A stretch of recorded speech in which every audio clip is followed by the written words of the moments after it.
Well, good morning, everybody. Let us begin with the Pledge of Allegiance. Shall we stand? I pledge allegiance to the flag of the United States of America and to the republic for which it stands, one nation, under God, indivisible, with liberty and justice for all. Thank you. You may be seated. Call the meeting to order, and I'll note for the record that all board members are present. Good morning. Thank you for being here today. We have a full agenda, so we'll jump right in with our administrative portion, and I'll move the approval of the minutes from the August 7th, 2023 board meeting. I'll second that. Second by Ms. Chattel. Any unreadiness? Hearing none, all in favor, aye? Aye. Aye, the ayes have it. I move the acknowledgement of Secretary of State Advisory 2023-03, acquiring electronic poll books with state funding. And I do know that Deputy Director Callagher will speak a little bit more on this under new business. Second. Second by Ms. Chappelle. Any unreadiness? Hearing none, all in favor, aye? Aye. Aye, the ayes have it. We'll call upon Mr. Brian Cleary to come forth and to guide us on the ballot adjudication and remake policy. Good morning. Good morning. Good morning. Brian Cleary, Manager, Ballot Department.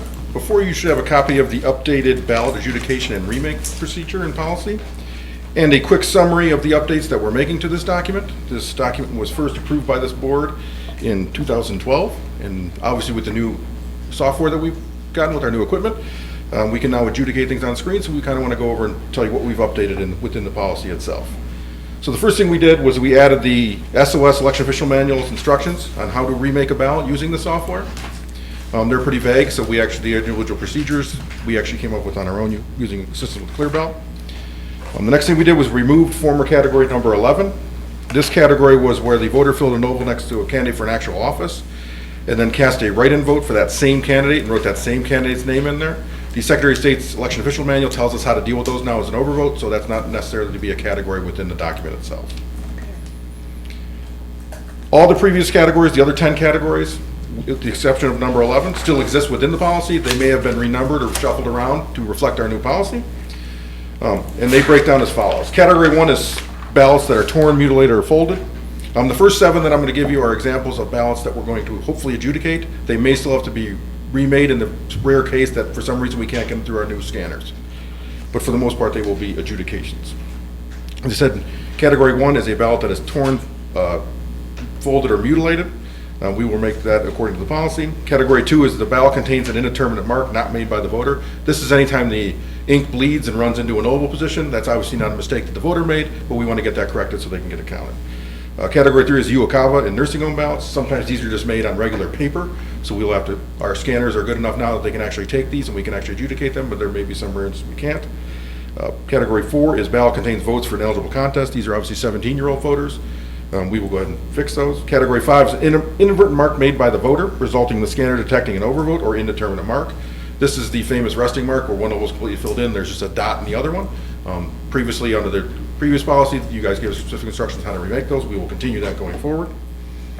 Category 6 is the voter marked the entire ballot contrary to voting instructions. So they either use check marks, they circled the candidate's name, or they used a X through the oval, but they did that consistently throughout the whole ballot. We will go ahead and remake that.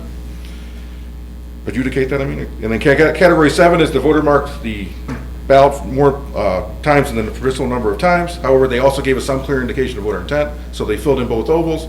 They crossed out one and put not this guy, or put their initials, or some indication of clear voter intent on these for those adjudication possibilities. The next 3 categories are manual remakes only. One second then. For the first 7 categories, we're adding adjudicate. We always adjudicated these items. I thought are these just being renumbered and we're just adding the adjudication procedure in there? Or Yeah, we've always, these are not just going to be adjudicated on screen. We're not physically going to have a remake ballot. So we're going to we'd use the software to adjudicate it on screen, then we'll print out a report that will match up with the 2, take the place of the remade ballot. Okay. So the next 3 categories are manual remakes only. These are our 3, if you remember, the run as is category. So how the voter did something on the ballot that caused, we can't determine voter intent. So they were just run as how the machine reads it, it reads it. So category 8 is the voter mark part of the ballot in accordance with the instructions, and the rest of the ballot so they use partial ovals and partial checks, or partial ovals and partial X's. We can't determine voter intent on those, so however the machine reads it might read some, might read not. Category 9 is a true overvote, so they mark the number of positions in, and they don't give any clear intention of voter intent, so we have no way of making that. And category 10 is the voter filled in the oval next to the candidate for an actual office, and they wrote in a candidate's name for the write-in, but they are two different names. Those are just treated as an overvote, and we can't determine voter intent on them. So those are our 10 categories. The final 3 things we did is we added an adjudication process, obviously for each. How do you do that? What are the actual steps for each of the things? We have a checklist that our staff uses for them when they do each of these, and then we put a sample of a sample ballot and an adjudication sample from the system that it prints out within the document itself. And I'll take any questions that you might have at this time about the new policy. Do we run this by the Secretary of State's office? We have not yet. We will send it down afterwards, which we did previous with the previous remake policy. They never give us that full, they will acknowledge it, but they will not put it into anything. But I would say we are the county that started We are. with the policy We and are. the remake. I will give we should give ourselves a little kudos that we came up with the original guidelines for how to remake these ballots. And so I thought the Secretary of State had adopted some part of that and incled it in the manual. And they actually tell counties to use our policy if they have any Okay, questions. just wanted to get that on the record. Why not? Thank you. You're welcome. Thank you, Mr. Clary. Any other questions for Mr. Clary? Hearing none, I will move the approval of the ballot adjudication and remake policy. I second that. Second by Ms. Chappelle. Any unreadiness? Hearing none, all in favor, aye. Aye. The ayes have it. Mr. Clary. Next up, you should have a copy of the certification data and report and the official results from the August 8th, 2023 special election. There were a total of 335,356 ballots tabulated for this election, and they break down as follows. On election day, 235,429 ballots were cast. In the vote by mail period, 28-day window, there were 73,741 ballots cast. Early in person here at the board, there were 21,966 ballots cast. Provisionally, there were 3,663 ballots cast. There were 37 post-election days. These were all curbside ballots that were cast on election day. And there were 520 ballots that were returned to us postmarked correctly and then counted as post-vote by mail. Moving on to the vote by mail early in person summary. There were a total of 100,779 ballots that were issued during the vote by mail and early in person voting periods. Of those ballots, 96,219 or 95.48% were returned and counted by the ballot department. There were a total of 631 challenged or late vote by mail early in person ballots, resulting in a 0.65% challenge rate for this election. That challenge rate drops to 0.16 if you exclude voters who return their ballots late. And below that, you have a breakdown of all the reasons they were challenged and a breakdown of different categories when they returned an issue. And I'll take any questions if you have them on the vote by mail or early in person. I just have a question just in terms of, I know we were looking at the impact of the ID law on our voters and whether or not folks were not bringing the right ID, getting disqualified. And I think after the last election, we asked that we are tracking how the ID law is impacting and the cure period. Do we have that data outlined somewhere? I mean, there's a lot of categories where we've got missing ID or ID not provided, ID invalid, and my question is whether all of that it can be lumped into or is attributable to the compliance with the voter ID law. So it's not clear to me from this data, which is kind of why I wanted to make sure we were tracking separately. I know other counties are looking, and there was an article sometime recently about counties being concerned about the impact of the ID law. I just want to make sure we are tracking it so we can see how it's impacting our voters. And I don't know if we're doing that. I think we kind of said, hey, can you track that as well as the opportunity to cure? How many people are coming to cure? And I think after the last election, you said there wasn't any significant impact. But I need to see we'd like to see the data to make sure. I mean, I have no doubt that you were. But as the elections go on, we really need to get a handle on how that is, if that is even impacting. Right, and I would say just to that, you wouldn't necessarily see it on this absentee, but you'll see it in the provisional. Okay. Because Okay. the ID rules for voting by mail, those remain the same. They could still use the Yeah, last vote. but in the provisional, to my point, We did it says see- missing identification, then it says non-matching identification, you know, we need to understand what the impact is, and if these numbers, I mean, 17%, 17.43% of rejections for missing identification. Then we've got non-matching identification, that's another 3%, and so that's 20%. I just, is the missing address part of that issue? I don't understand, based on the way we're capturing the data, and I want to understand what potential impact there is. And we should understand that, I think, for the benefit of the voters in our process. Yeah, and we definitely saw on the provisionals, the missing ID went up substantial from Yeah, where it was. Yeah, And yeah. it was, and I think we even had 42 provisional envelopes in which there was last four of the Social Security written in a different part, but we're not allowed to use that, where Right. before you could have, Right. and those would have been okay. Did we send out notices? Did we send out notices, or was that, what's our cure period, our obligation under? I just want to understand how we're responding to some of that, and if we need to respond differently, that's all. So they have until Saturday after to come in. I know, so we sent the notices to those folks? For vote by mail, we send them an 11S form that lets them Okay. to fix any of their correctable issues. So every voter got one of those.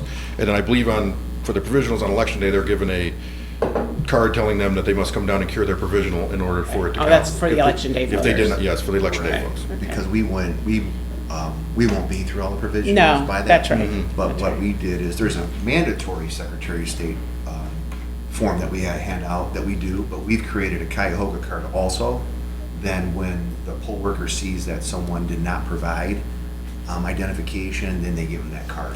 And that So that's card- election day, I Election get day. that, so, anyways, not to belabor the point, it would be just Yeah. great to have the data. We need to be mindful, really take a look at, on the provisionals. I know we're always looking at provisionals, but what part of it is impacted by, some of these changes, so.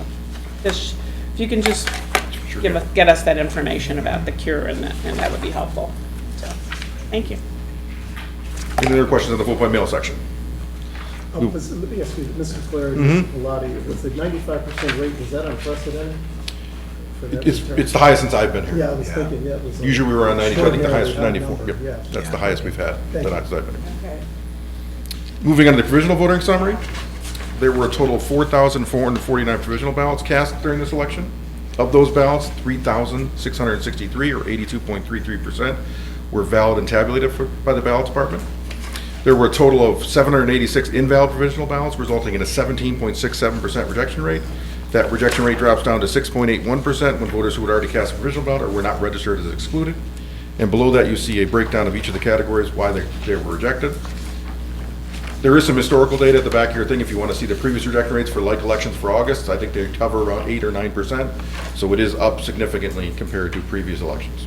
So that rejection rate for the invalid provisionals almost ties to the same missing identification percentage. We just need to understand what that really is. And, what can be done maybe to fix that. Thank you. Ballot remakes. During this election, 249 ballots sheets were processed in accordance with the new adjudication policy. The overall remake for this election was 0.074%. If you exclude the Cuyahogas and individuals who voted for an eligible contest, that remake rate drops down to 0.018%, and then you have a breakdown of each of the categories. There were a total of 13 overvotes for this election, resulting in a 0.0039% overvote rate. 967 precincts were involved in the election. Voter history is now complete and is waiting to be sent down to the Secretary of State. Ballot reconciliation is ongoing. There are no automatic recounts for this election. The requested recount deadline is Tuesday, September 5th, due to the holiday. We're moving it a day. The post-election audit will begin, as long as there's no requested recount, on Wednesday, September 6th at 9 a.m. at the warehouse. I'll take any questions if you have them. Okay, hearing none. Thank you, Mr. Clary, for that report, and we have several motions before us, so I will move the authorization to approve the remake of the optical scan ballots for the August 8, 2023 special election. I'll second that. Second by Ms. Chappelle. Any unreadiness? All in favor, aye? Aye. The ayes have it. I move the authorization to approve absentee ballots from the August 8, 2023 special election. Second. Second by Ms. Chappelle. Any unreadiness? All in favor, aye. Aye. The ayes have it. I move the authorization to approve provisional ballots from the August 8th, 2023 special election. I'll second Second that. by Ms. Chappelle. All in favor, aye. Aye. The ayes have it. And I move the acknowledgement of the pre- and post-test result, the pre- and post-test result. Did you Are they circulated? circulate those? They should be in a black binder. Oh, were they back here? I didn't see it. No, they're not in your binder. They should be in their own individual black Oh, binder yeah. somewhere Oh, on there. Yep, they were. It should be really small. Okay, yeah. It might, I don't see, Mary, I don't see it on Yeah, there. I saw it. I saw it. I don't know if that's it. Looks like it's too much paper for this. This is I think it's the smallest of small the. ones. I saw it earlier. Yeah, I think that's it there. Okay, thank you. I don't need to review your. I have 3. I did see it, so we hold on that Sure. motion for a second, just so the board can. Yeah, I just need to scan through it really quickly. Say I did it.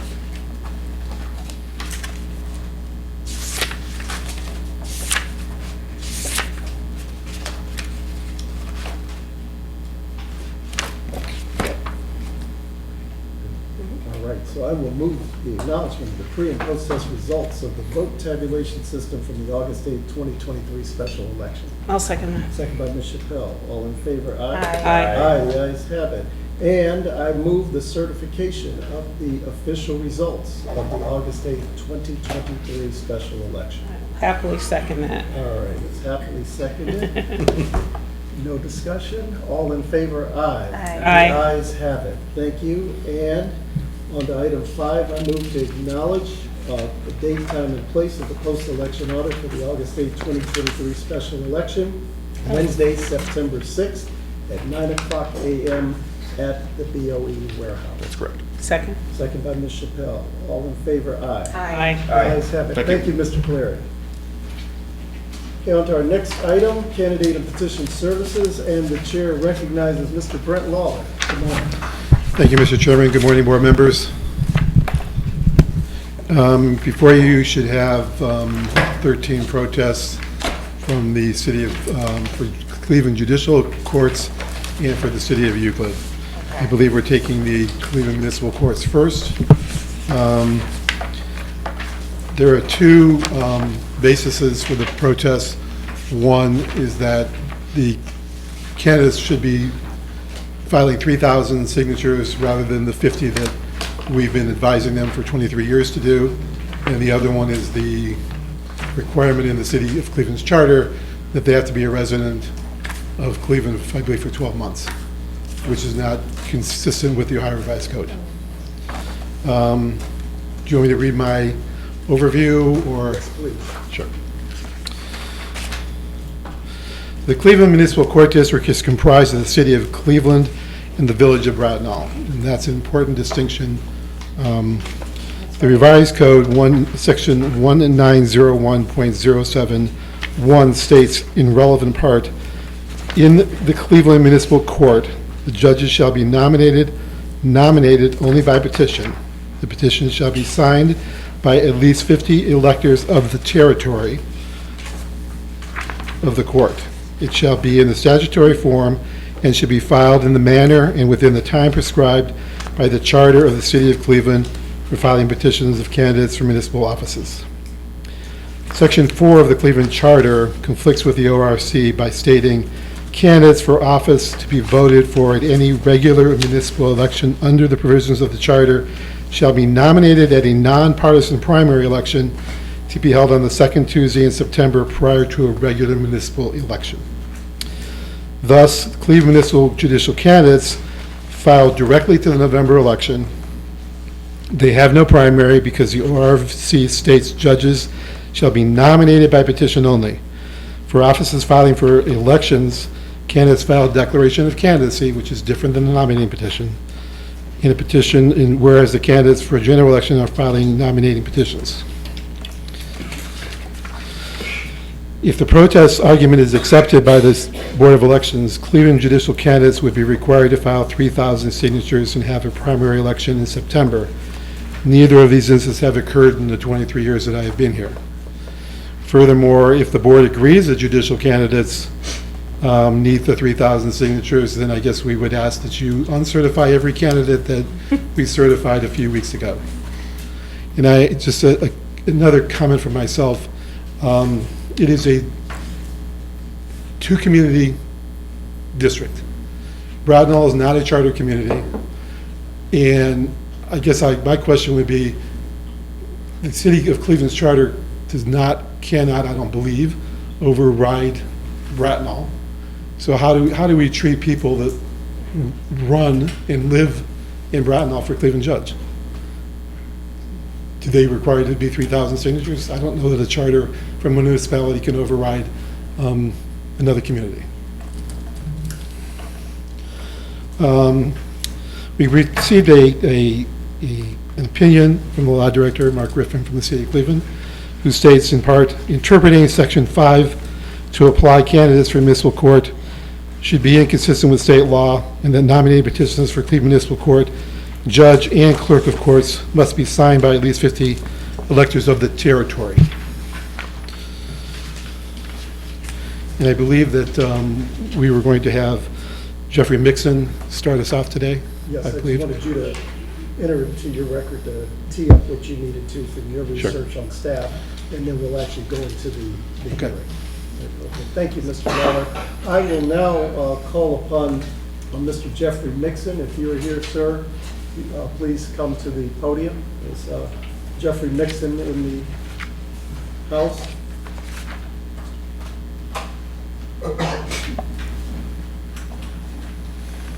Mr. Mixon, if you would please state and spell your name for the record, and then you will be sworn in by our court reporter. My name is Jeffrey, Jeffrey. Last name is Mixon, Mixon. Thank you. Please raise your right hand. You solemnly swear that the testimony you're about to give will be the truth and the whole truth and nothing but the truth. Yes. Okay, thank you, Mr. Mixon. The floor is yours. If you would present your case as to why you are protesting Jeff Johnson and then Sheila Turner McCall. Okay. Bear with me. I've never done this before, so I'm a little nervous. I'll start out, it's right here in the first paragraph. I, Jeffrey Mixon, am an adult over the age of 18, a resident and an elector of the city of Cleveland, Ohio, Cuyahoga County. I hereby submit this objection to the candidacy of Jeff Johnson for the candidacy of the Cleveland Municipal Court seat in the upcoming election. Cleveland is a home rule municipality, and the city of Cleveland charter requires persons interested in running for any at-large seat to obtain 3,000 signatures of the municipality. Thank you, sir. And it's your contention that that same statement would be applicable to Sheila Turner McCall? Are you protesting her on that same basis? Yes. Okay, so excellent. So I think we understand the context of your protest against these two candidates. The chair now will yield to Mr. Musson to give us some context to what we're handling here. Thank you, Mr. Chairman. Yes, my office concurs with the opinion of the law director. The Cleveland municipal courts, or all municipal courts throughout Ohio, are established by the revised code. They're not charter-created bodies. It's not like the federal government. We have 3 branches of government. Municipal government is different. These state-created entities are governed by the revised code that created them. And 1901.06 and 1901.07 provide that where a municipal court covers a territory larger than a single municipal territory, the 50 signature petition applies. Okay. Thank you. We've heard from Mr. Mixon. We've now heard opinion from council. I'm going to ask the chair to, the chair will recognize Mr. Jeffrey Johnson. Is Mr. Johnson present?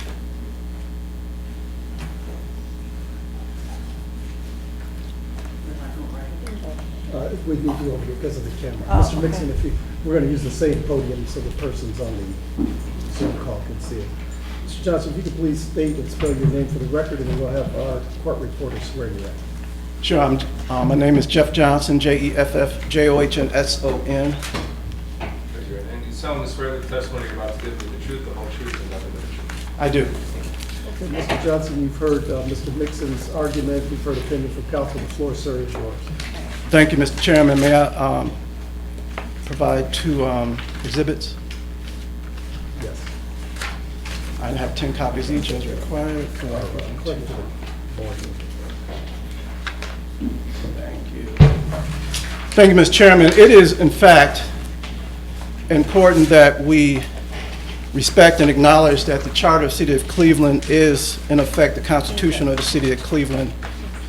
As a former councilman, I've always believed in the power of the Charter because the citizens of Cleveland makes those changes. But also as a former state senator, I also recognize the role of the courts. And when it comes to the creation of municipal court, there's actually a mutual relationship. There's a lot of folks talk about how the state rules the municipal court that is not accurate in certain areas, particularly the nominating process. So just when it comes to this protest, it is important that we do look to the state of Ohio, and we do look to Section 19C, A1. What it is that it's preempted. Within the municipal court governing with the state and local government, the state has actually what we call preempted. It has basically taken a certain subject matter and said only the state would dictate this. And then other areas, particularly when we're looking at Section 5 of the Cleveland Charter, I'm sorry, I didn't get you got a copy, I'm sorry. Of the Cleveland Charter, it states that both in Chapter 5, there is both a preemption and then there is a allowance for the city to do some things. But on a question of signatures, it is preempted. That has been read to you. I wanted to provide my own exhibit showing state law that specifically states the petition shall be 50 signatures. And it also preempts, I should say, the use of a nominating petition versus a primary. So in Section 5, there are two preemptions by the state law. That is signatures, and that is dealing with using a petition for nominating and for signatures only being 50. The other exhibit I provided you just was the front page of my petitions for this year's election, which noted at the very top, the BOE always tells us that we cannot bring more than 150 signatures. That's because it's 3 times the 50, which is also a requirement. So I was just giving you that to show that the BOE has made it clear that you could not bring more than 150 signatures if you wanted to run for municipal court in the city of Cleveland. So on the issue of signatures, I'll just stop there. Thank you. Thank you, Mr. Johnson. I will now turn over to the board for any questions that you would have. Just a point of clarification. So certainly I hear and I believe the Ohio law preempts the charter on this issue, but the issue is not preempting. The requirement is that there be nominating petitions, and that for judicial races in Cleveland Municipal, for a Cleveland Municipal judge, that they be made by nominating petitions. So is that correct? That's not preempted. That's actually the requirement, is my understanding, unless I'm misreading it. Right, and I think we're going to get into technical what preemption is and what is standalone governing law. The charter, while it could be read broadly to maybe apply to municipal officers, judges are not officers of the city of Cleveland. Right. They are officers of the state up through the judiciary and the Supreme Court. So the requirements to nominate candidates for municipal office are separate and apart from judges in the instance of Cleveland Municipal Court, where it covers more than one territory. It's only 50 signatures. The 3,000 of the nominating process on the charter does not come into play. So, and I do understand, I mean, we did also receive a legal opinion from our own counsel, and as I recall, you made a distinction between the offices that the charter applied to, the mayor, the council, and your interpretation was, in fact, that municipal court can't talk today. Municipal judicial races and offices are not included in that charter provision. Is that correct? Correct. Okay, just want to make sure I understand. Yeah, it seems to me to be pretty clear based on the law. I mean, there's express language calling out the requirement for 50 signatures for Cleveland Municipal Court. and the judges to be nominated by, only by petition. So I think the law's pretty clear, unfortunately. And unfortunately for you, Mr. Mixon, you did get a copy of the state law, didn't you? Yes. Okay.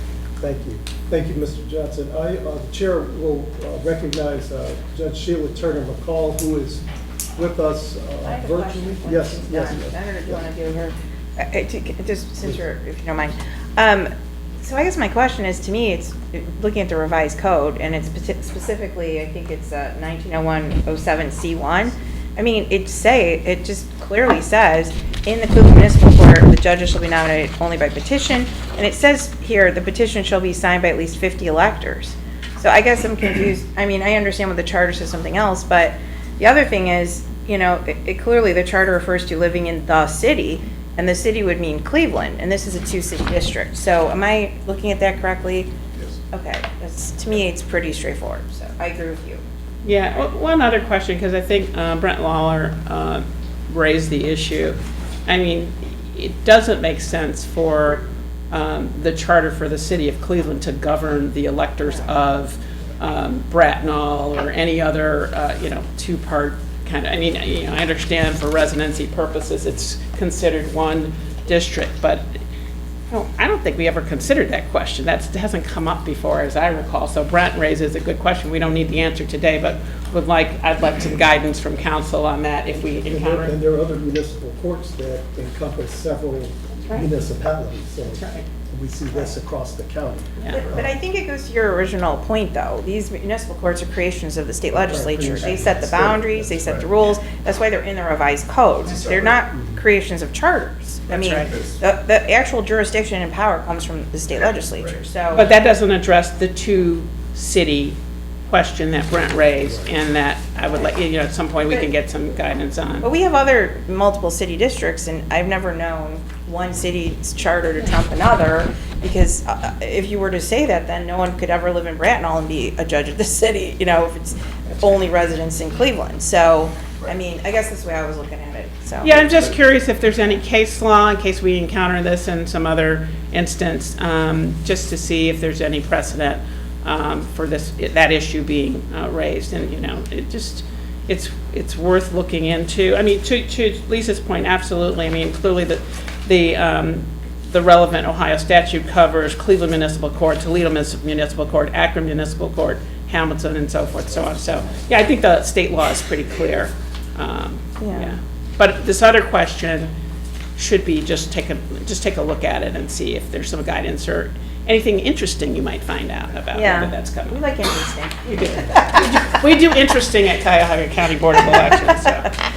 In fairness to Judge McCall, if you would like to be recognized, if you would unmute yourself, and we will swear you in if you would like to offer any testimony. So, board members, this is Attorney Kay Ranke. I am appearing on behalf of Judge Sheila Turner McCall, who is also present on the Zoom. Good morning. Good Yes, morning. you're recognized. May I be heard on behalf of Judge McCall? Okay. Yes, the chair recognizes Kay Ranke. Thank you. Thank you, panel members of the board. I concur with the statements made by candidate Jeffrey Johnson. I would indicate that as board member Ms. Sticken just indicated, I do believe Ohio Revised Code 1901.07C1 controls on this issue. And I do believe that as specified in the actual statute, it does say for Cleveland Municipal Court, judges shall be nominated by petition, and that petition shall be signed by 50 certified signatures. The 2019 amendment to the city charter, as referenced, relates to other matters, not the number of signatures only for purposes of petition. I would ask the board to recognize the plain language of the law and also acknowledge that the signatures that were previously filed have been certified. There are 50 signatures, and we would ask that the petition go forward. Thank you. Thank you, Ms. Ranke. All right. Thank you. Board, any further deliberations, questions, comments? All right. having heard all that we've heard, I will move. Are we going to take the residency issue separate? Yeah, I don't think they can be separate. Okay, yeah. sorry. I move to deny the protests, plural, filed by Jeffrey Mixon regarding the number of petition signatures required for Jeff Johnson, candidate for judge, Cleveland Municipal Court for the November 7th, 2023 general election, and Sheila Turner McCall, candidate for judge, Cleveland Municipal Court for the November 7th, 2023 general election.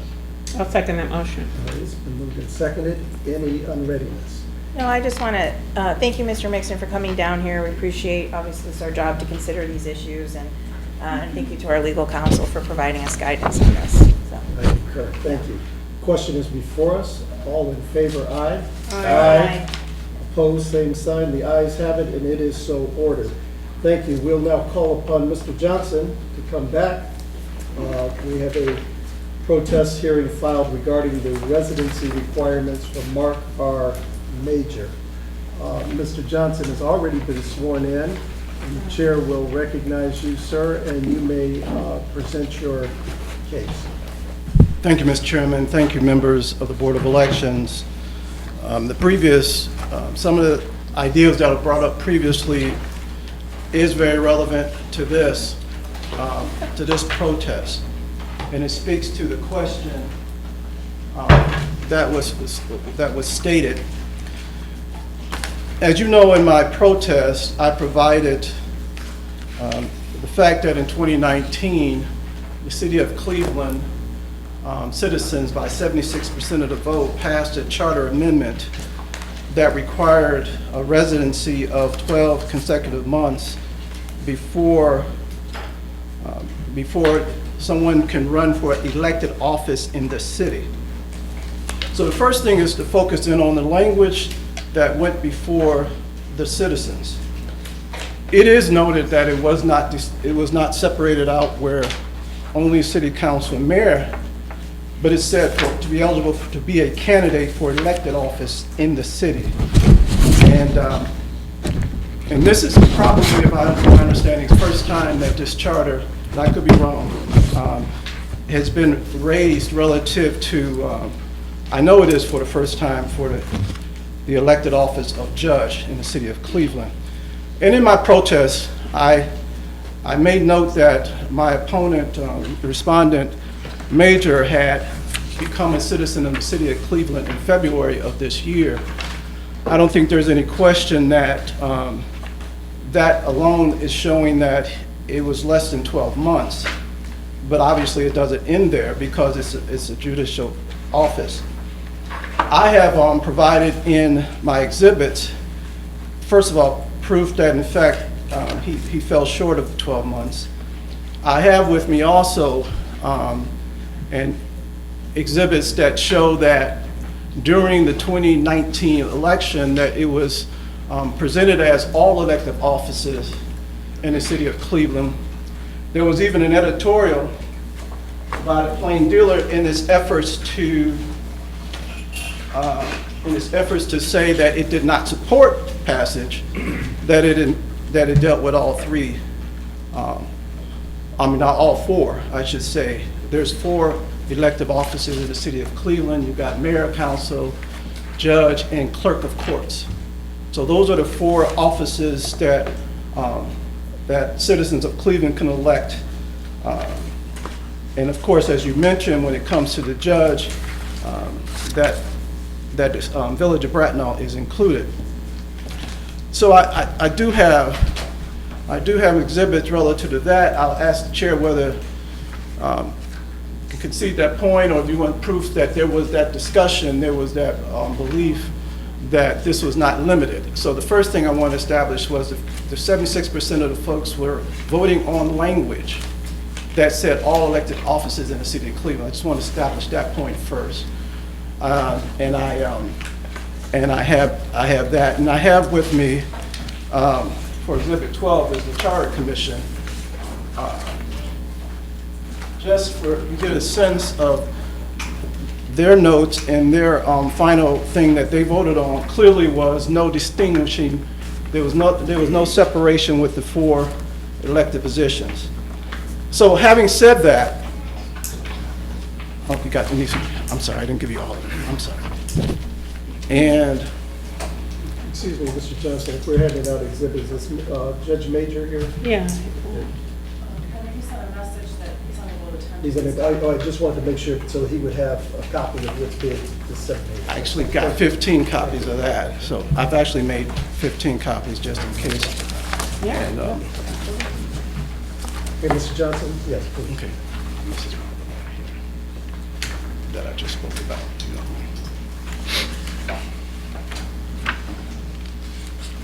This is 10 here. Okay. So the first step was to determine whether the charter amendment language is appropriate for one to consider the fact that it involves all 4 offices. So that's why here you go. That's why I wanted to establish that, Mr. Chairman. Second point. Can we ask you questions absolutely. about this? Yeah, I have a question. Yes, I'm sorry. Okay, I'm so going too I guess I'm sort of stuck it, because you just had come up here before and had a discussion that this is a unique office that was created by the Ohio Revised Code, referred us to an Ohio Revised Code section. So I guess that's my first question, because I feel like that's a bit of an inconsistent position. My second question to you would be, the charter specifically says the city, referring to Cleveland, and as we did discuss, this is a 2-city district. So that's my second question, because, you know, the voters of Brattonall are part of this district too, and so are you saying that only a resident of Cleveland can be a judge in this court? I guess that's what I'm confused about. So if you could address those, I'd appreciate it. I can jump to that. I was trying to lay a foundation, but your first question, can you say it again, board member? I said, I feel like you're having an inconsistent position, because you had come up with the Ohio Revised Code during our discussion on this being a court that's created by the Ohio Revised Code and governed by it, which would trump the charter. Additionally, that goes to my second question about this being a 2-city district. All right, well, let me just cut, and if I have to circle back to lay a foundation, fine. It is important for, as I mentioned earlier with the protest of Mr. Mixon, that the charter is very significant and being supportive. And I also mentioned that there was this mutual relationship between the state law and the charter. It's not a separate. So when folks, and I mentioned that when people say that the courts are run by state law, that is not 100% true when it comes to the nominating process. So I'm consistent with that. That's why I said that one area of signatures and that requiring a nominating petitions were preempted. But I also mentioned that that was in Section 5, that was not the entire case. What happened in 2019, the citizens of Cleveland amended Section 5. And fundamentally, the question is, did they amend it with the 4 offices? Or did they amend it with just 2 that some folks want to believe, even though evidence when it comes to the actual language and actual campaign shows otherwise? That's what was my point. So I'm very consistent on the issue of preemption. The area of nomination process is not preempted. In fact, if you look at state law, and it's in my original filing, and we look at section 19, what it says is, and this is first, let me rewind. When we had Director Griffin send you the opinion, he focused on the sections of 19, section 19 that was before this language. And this language said, notwithstanding divisions A and B, and he was alluding to A and B. He said, notwithstanding, we all know what the word notwithstanding means in this context. In the following municipal courts, the judges shall be nominated and elected as follows. And if you see the breakdown of 19, they deal with different cities with different paragraphs. So Cleveland has its own paragraph. If you look at Cincinnati, for example, they say Cincinnati can do 100 signatures. So it's not just a rubber stamp that says the same thing. So Cleveland has its paragraph. And in Cleveland paragraph, in the middle of it, what I highlighted in my filing, it says, it shall be in the statutory form and shall be filed in a manner and within the time prescribed by the charter, of the City of Cleveland for filing petitions of candidates for municipal offices. Where are you reading from, Mr. That is, it's in my filing under memorandum I'm of looking support. under your filing. Memorandum of support is the Uh-huh. first paragraph under memorandum of support, Ohio Revised Code Title 19, I page 2. see it, I see it. Page Okay. 2. Thank you. So when it comes to the manner and timing of the nomination process, it is not preempted by the state. That is that mutual relationship that I alluded to earlier and that I'm restating today.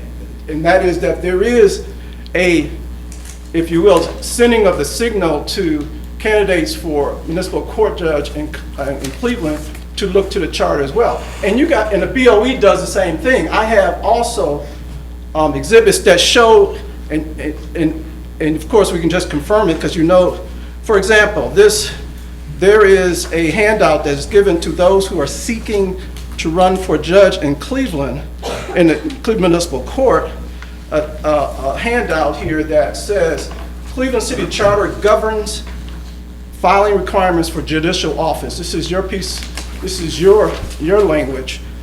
Cleveland City Charter governs filing requirements for judicial offices.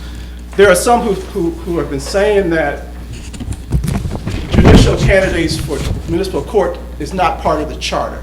I had a quick question. It just doesn't, Let me let him finish making his okay. argument. so it just doesn't go with the, with this language that I have here. And sir, I'm gonna go ahead and give it to you.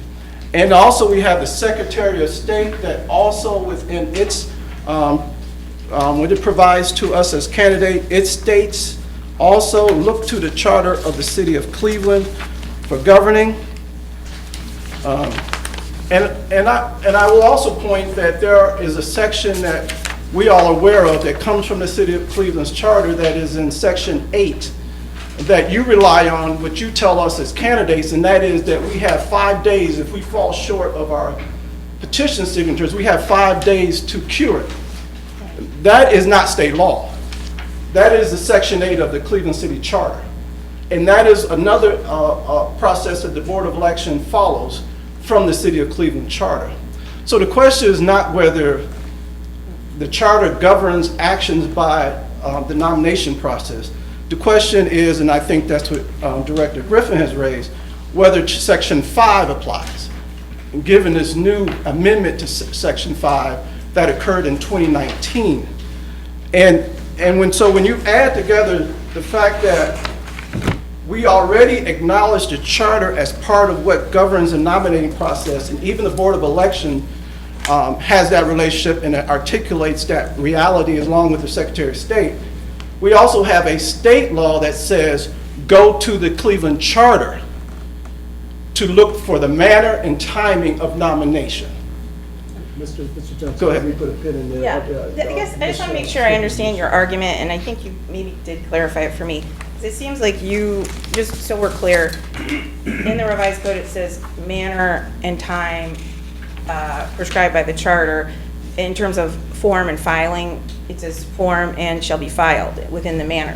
So your argument is that that language is what would...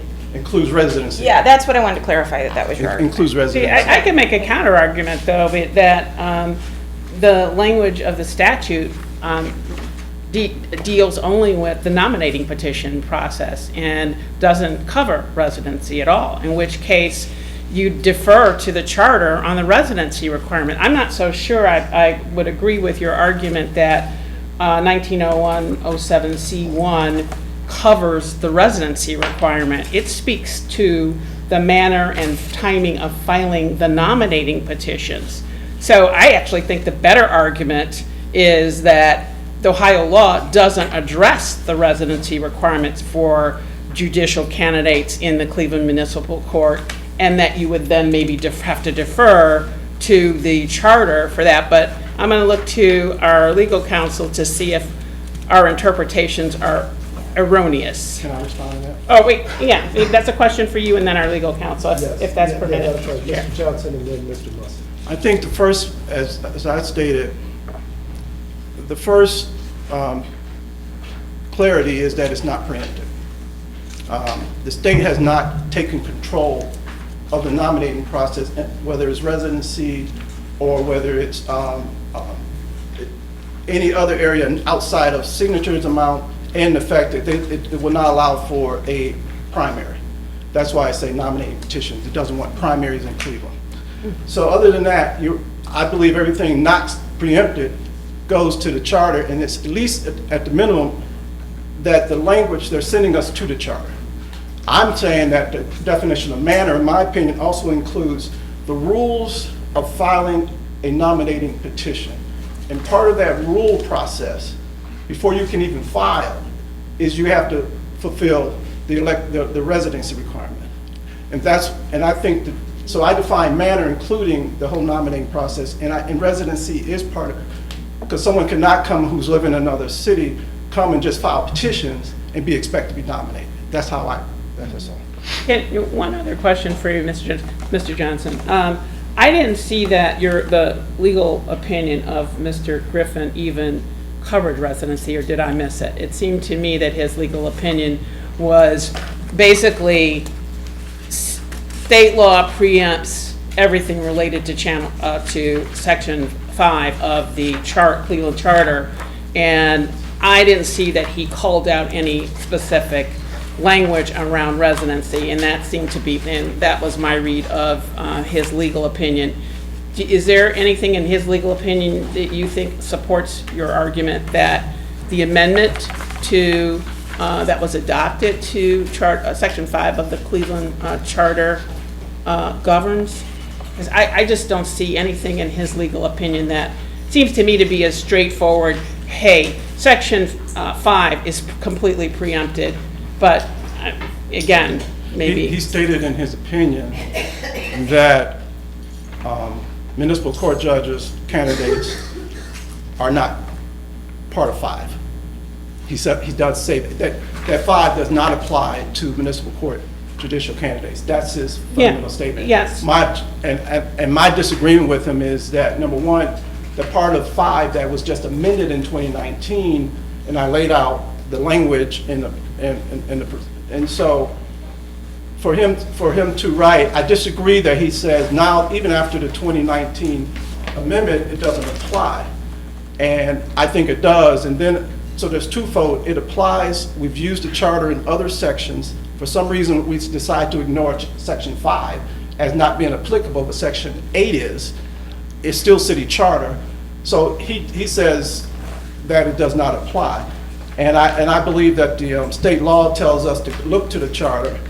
And then at that point, I believe the new language that was passed by the citizens incorporates all 4 of the offices who are seeking election in the city, and therefore it does apply. Can you just walk us through, you gave us the handout, but can you walk us through the language on the amendment that you think it supports your argument? Sure.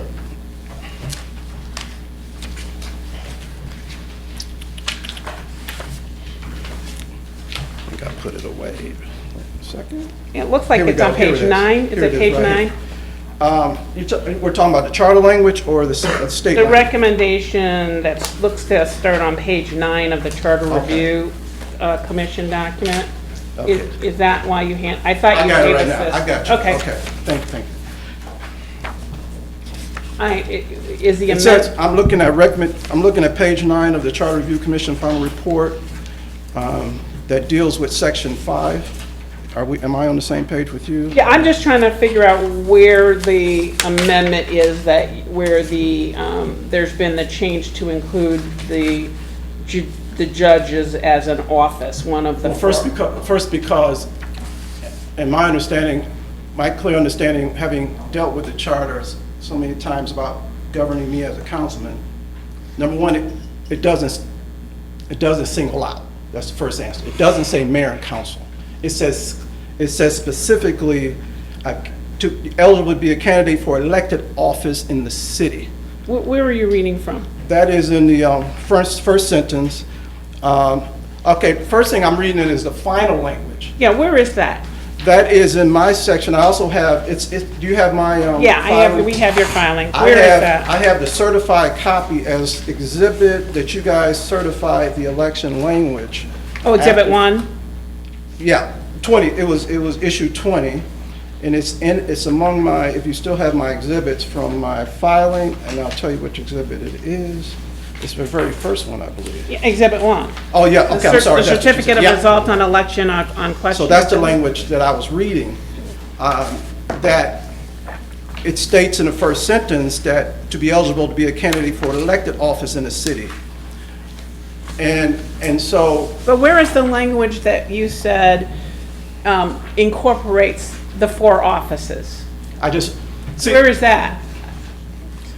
when they draft the way I interpret I know. and how we draft legislation or something like this, it said if you want to run for elected office in the city, you have to be here 12 consecutive months ahead of time.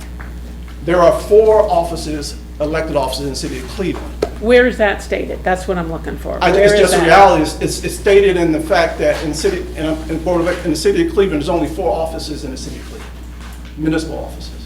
Nope, that's it. There's state legislators, federal, local. It is clerk, council, mayor, and judge.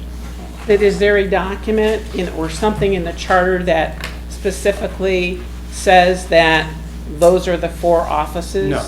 Okay, I'm just No, looking for. if you're looking for there are places in the charter that alludes to, and that was mentioned earlier about municipal officers, and it talks about council and mayor. Right. And the charter singles out council and mayors when it comes to recalls, when it comes to signatures. It doesn't say mayor, but the signature says if you run citywide. And so there's parts of the charter that singles them out. There's nowhere in the charter that says municipal court judge or clerk.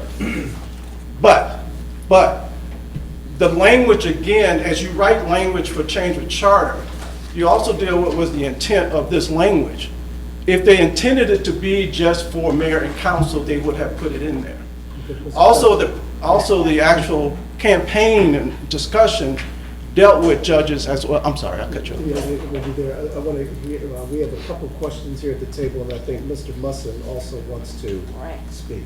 Do you want to speak now? Only Mr. if Musson? if you want. I me can to. just actually ask Okay. my, All right, yeah. we'll just stick in the Initially, Mr. I had asked you a question regarding the language specifically saying the city and this being Bratnell, and I guess Okay. in your language and discussion, now you're talking about running in the city of Cleveland, and this isn't a city of Cleveland elected office. It's a official for Bratnell and Cleveland. It's an official for a court district. So I still haven't, I guess, that hurdle of it being the city, specifically referring to Cleveland residency requirement. That question hasn't really been answered, because as we know, someone can live in Bratnell as that is part of the court. So do you have any response to that? Because I guess that's still my main question to you. Yeah, Read this. when the state created the districts, they added the village of Bratnell to be as part of the judicial district. And then in the section 19, it tells us to go to the city charter. Doesn't mention at all village Bratnell. They wouldn't have a charter because they're not a charter city, they're a village.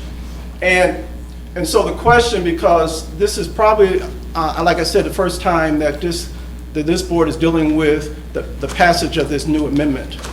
So it would be extraordinary if some folks like, I'm gonna get you to answer the question this way. Some folks would like us, because their Bratnell is part of the municipal court district, therefore no residency requirement for anybody outside of, because there's 59 municipalities, as you know, in the county. I think it would be extraordinary to ignore the language in what was passed by citizens. I believe that with the state law relationship with the city when it comes to the municipal courts, that Bratnell is part of Cleveland relative to all factors, because it deals with because of the relationship between the state and the city, and historically there is this mutuality. We won't preempt in everything. We'll let you do some things here. Now, my opponent, who I'm filing a protest, obviously wasn't coming out of Bratnell, and so my answer to you is that should not determine whether we fulfill it relative to any other jurisdiction, that because of the extraordinary nature of that this was passed by the citizens, and because the state did not preempt the area. Okay, So- does that satisfy your question, Ms. Dickey? Well, I think that's his answer, so. Okay, Mr. Well, McCaffrey. yes, thank you. Mr. I McCaffrey. was basically heading down the same road. Yeah. If we were to use Mr. Johnson's interpretation, that would exclude anybody from Bracknell running for judge. Well, we That don't, would be, if we use that interpretation, that's the only way I can read this. If you live in Bracknell, you can run for judge, but your opinion is that you have to live in the city of Cleveland. You basically. I'm sorry. What I just said, I'm That sorry. question, so.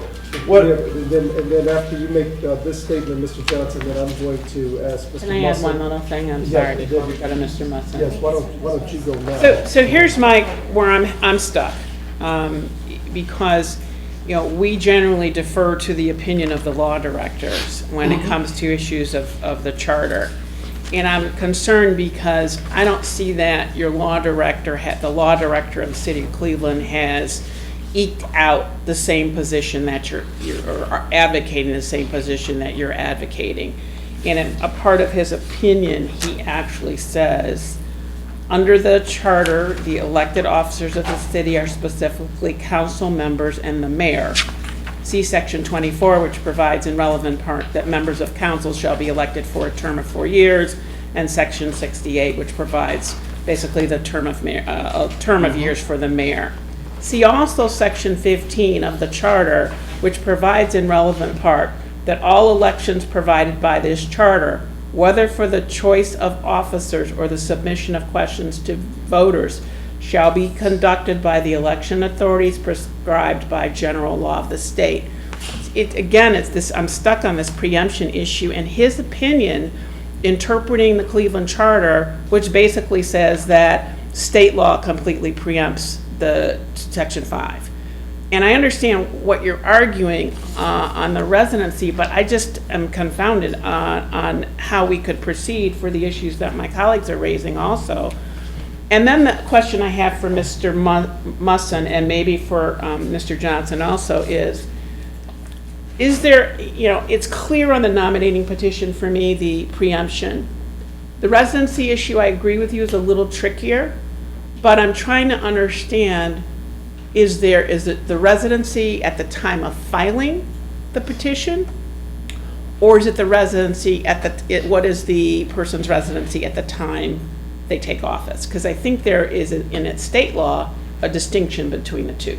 So I will be quiet because there's a lot of questions about this, and your arguments are making us take a closer look at this. But Right. again, the law director hasn't really covered this. So, in my view. Yeah, Mr. Musson. Sure. So I think we started at the top. The Ohio Constitution gives the voters and municipalities the right to establish a charter. Article 18 of the Ohio Constitution. That provides for local self-government and enactment of police power regulations.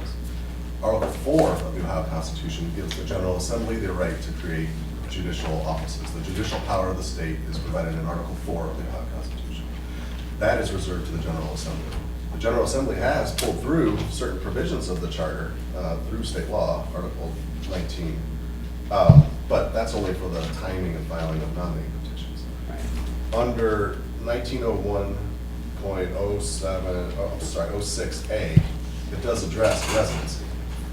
And it states that a municipal judge, any municipal judge throughout Ohio, during the term of office, shall be a qualified elector and resident of the territory of the court to which the judge is elected or appointed. So upon office, you need to be a resident of the territory. To run, there is no provision governing qualifications to be a candidate for a municipal office. up until 2019, from my perspective.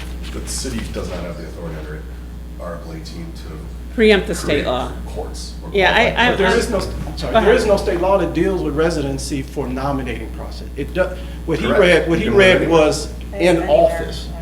I just want to make sure distinguish, sometimes they blend them. I think the board has a good handle on what the argument is, what the advice of counsel is. So at this point. Can I say one we'll last do thing one as I last wrap up? statement, and then we'll put it into the board's hands for deliberation.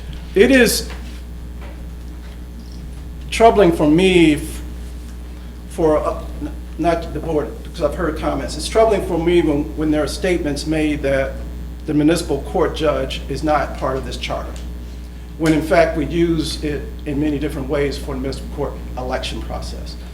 And the decision here that says that the new amended language for 5 done by 76% of the people, if we are saying today and setting the precedence from this point on, that vote was only for mayor and council, I'm troubled by that because I know how it was presented to the people and I know how it was fought against by the people, and it was that it was more than just those 2 offices.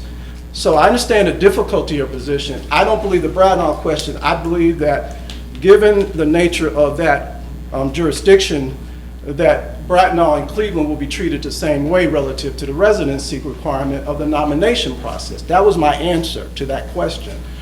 But to have the other 57 municipalities, as if, in this case, it was Gates Mills, so to just thwart the vote of the folks relative to that and what they believe they were voting for is troubling to me, and I understand how difficult it is for you, but thank you for letting me express myself. The only other comment I would make, and I'm, concerned because, and I want to make sure your response to my other question, does the charter somewhere say that the elected officers include the judicial office? And I thought I heard you say it does not. No, it does not. Okay. It does not. Because you've given us this exhibit, which is the Charter Review Commission and the recommendations, but were these ever adopted and codified Yes. into the City of Cleveland Charter? Yes. But it did not include, It did not limit. but it did not express, there's language that I quoted from the law director, but so I just want to make sure I understand. There's no language that says that the judicial candidate is an elective office of the. Right, but we of the still city. use a charter in electing judges. You have it all in your documents. You say it's governed. And so it's inconsistent. Even though it doesn't list judges, we still use a charter to elect them. And you guys have, even within your literature, Cleveland Charter, even the Secretary of State. See, therein lies, it doesn't say it, but we use it. And all of a sudden, with the residency voted by the people, that's not relevant, even though it is, the 5-day thing is relevant. Yeah, I would say, in response to that, we would rely on the law director But his predecessor was to on the sell us that we were, somehow not interpreting the charter correctly or giving us that residency piece. Well, So, officially, I disagree with Mr. Griffin. I think the charter, I've been dealing with the charter and this for a lot longer than he has. Thank you. I Thank appreciate you. it. And Thank so you. it is now in the hands of the board, and I'll I'll make, entertain, yes. motion to deny the protest. Okay, Ms. Sticken has moved to deny the protest filed by Jeffrey D. Johnson regarding the residency requirements for Mark, our major candidate for the Cleveland Municipal Court Judge for November 7th, 2023 general election. Motion made by Ms. Sticken, is there a second? I will second the motion Second by Ms. Chanel. with a comment, if I could, that we appreciate the advocacy of Mr. Johnson here today, and actually the advocacy of Mr. Mixon. Yes. We probably should have, and we should acknowledge that we have received all of these documents, and I assume they will be made a friendly amendment to make all of this a part of the record Yes, if we need a I would agree. And I would say, as it was mentioned in the testimony, that these cases have pressed us to open up and ask some better questions to help us in the future, to guide us as we move forward, so. Yeah, thank We you. certainly thank you. Also, could I just also note too, if this passed in 2019, and we've had elections in 21, and now we're in 23, so I think, and to your point, to my colleague's point regarding the opinion, the legal opinion provided that Section 5 doesn't apply, and to my other colleague's point, which is where I was stuck, which is, if we're interpreting that as the city, that it would exclude Brattonall, and this is not, to me, just a Cleveland municipal office for that reason. This is a court district, which includes multiple cities. So I just want to be clear, and I want to thank the protesters as well for raising these issues. One last comment, if I may, before we vote, Mr. Chair. Sure. I think we have this coming up on the other Euclid protest where there is a Charter Review Commission review pending. I would encourage municipalities to get the charters reviewed and looked at, and whatever amendments need to be made, to incorporate express language, so it will help us. It will allow for some of these nuances. Maybe the City of Cleveland Charter needs to be amended to specifically call out the 4 offices and so forth and so on, because it just makes our job difficult. But again, I will need to support the motion because we tend to and don't like to err from deviating with the opinion of the law directors who are interpreting the council. If their opinions are in error, we will leave it to the bodies, the respective municipal bodies, to address it. So for those reasons and the reasons that we've discussed today, I would have to rely on the legal opinion of our council and of the City of Cleveland Law Director in supporting the motion. Thank you. Any other discussion? No, Mr. Chair. Okay, thank you. The motion is properly before us. All in favor, aye? Aye. Opposed, same sign. The ayes have it. It is so ordered. Thank you. Chair now recognizes Mariah Crenshaw. Ms. Crenshaw, present.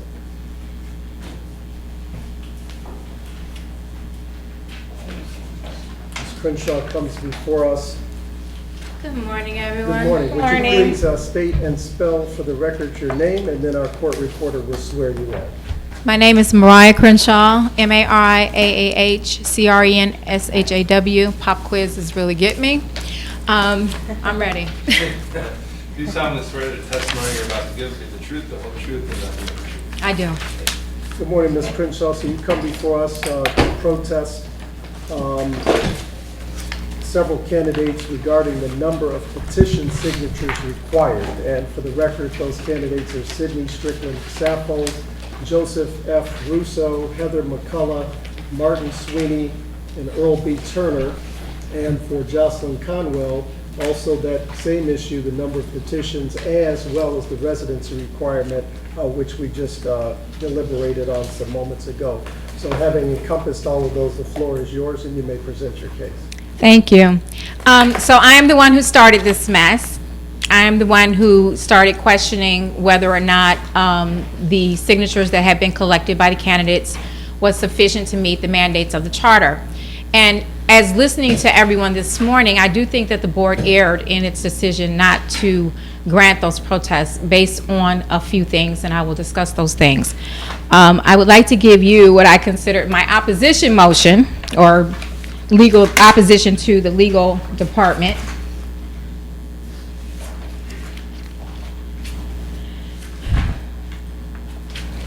And as those are passed out, do we have copies for our respondents? Yes, Sidney he Strickland should have enough for Joseph everyone. Russo, Heather McCullough, Martin Sweeney, Earl Sydney's Turner. female. Yes. And if you don't have enough, I have more here.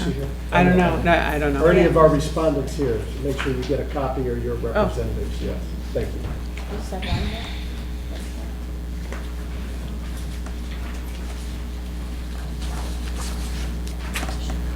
Yes, I have tons of them. Take what you need, bring the rest back. You got copies?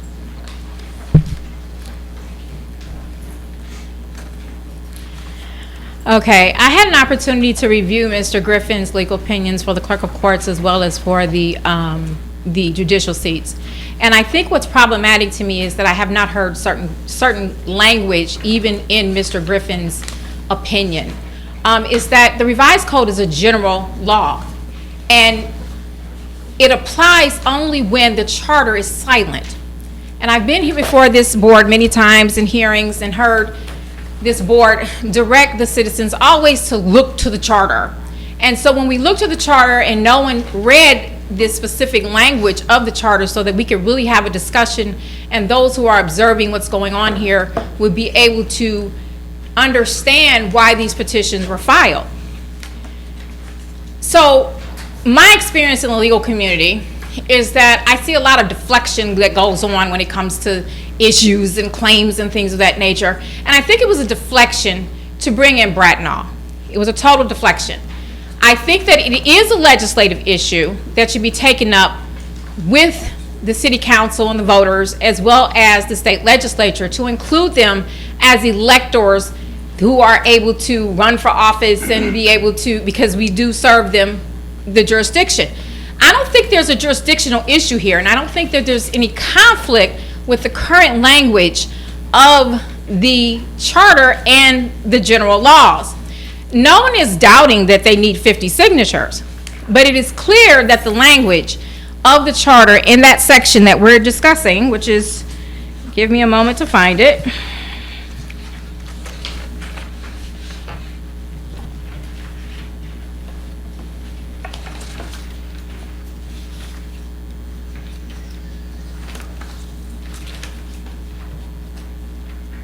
This is what happens when you do 7 people and you have to look through and find things, so.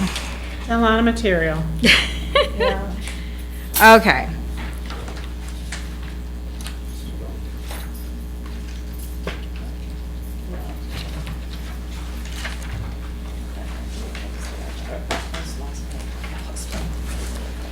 All right, so if we look at chapter 3, section 5, or section 5, chapter 3, however we want to say this, of the nominating petitions, it is clear. It says the name of any elector of the city shall be printed upon the ballot.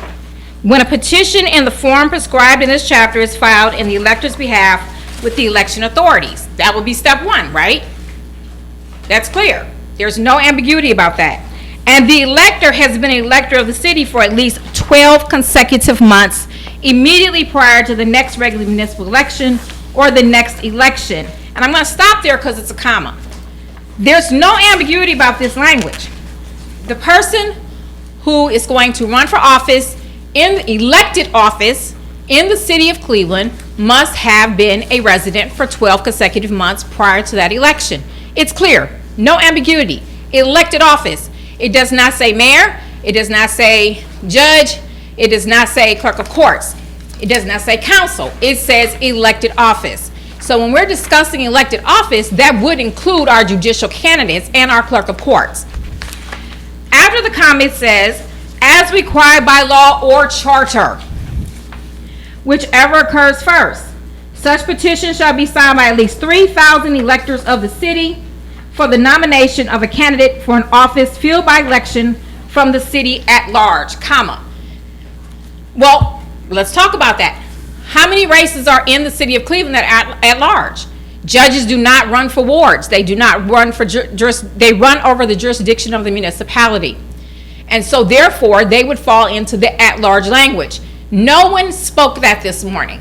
I didn't hear it come from the law director in his opinion. I didn't hear it come from Mr. Musman. I didn't hear it come from Mr. Johnson. I heard it come from no one discussing the words at large. So who does that cover? It covers exactly who I said, judicial candidates, because they run at large, every elector. Is there any ambiguity? No, there's no ambiguity here. Is there any issue concerning conflicts with the revised code? No, there's no conflicts. The revised code clearly states 50 signatures. And the Secretary of State produced a manual in October of 2022, which directed all municipal candidates who were going to run in Toledo, who are going to run in Cleveland, in Franklin Municipal County. He directs them in the signature section. He says for them to go look for additional requirements. That directive is also given out in the policy. The petition protocols from the Board of Elections.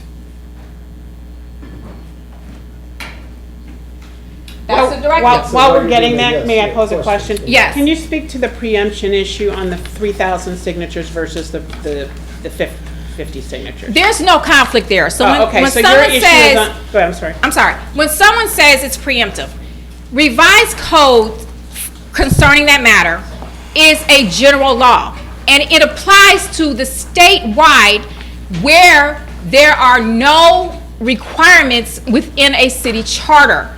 The city charter rules. The city charter is what determines it. And the electors, according to Mr. Johnson, 76% of the electors said they wanted 3,000 signatures for anyone that was going to run for a seat at large.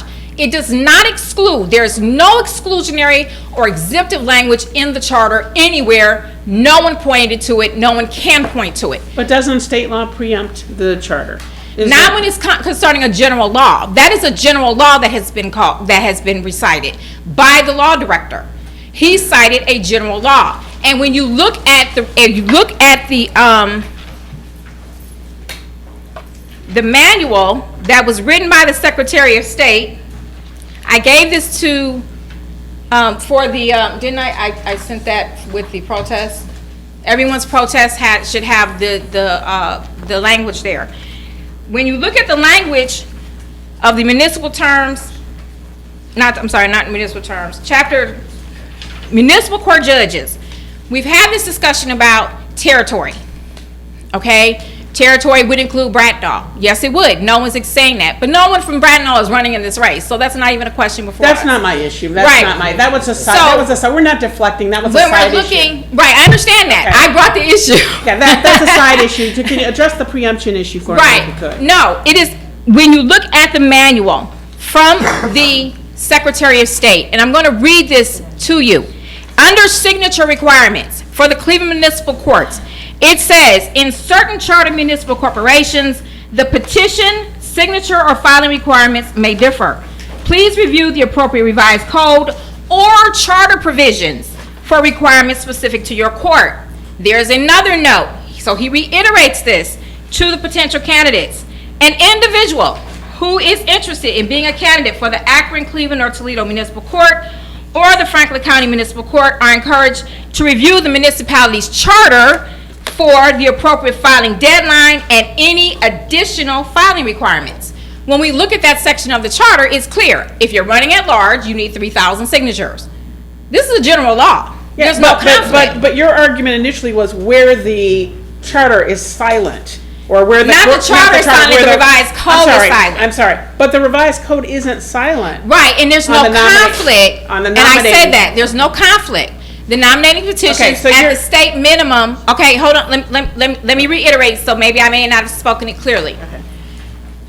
If there is a municipality or a township that does not have it in place to say, we want 3%, 5%, 10%, 3,000 signatures, that's where the revised code kicks in. But home rule kicks in where the charter is not silent on it.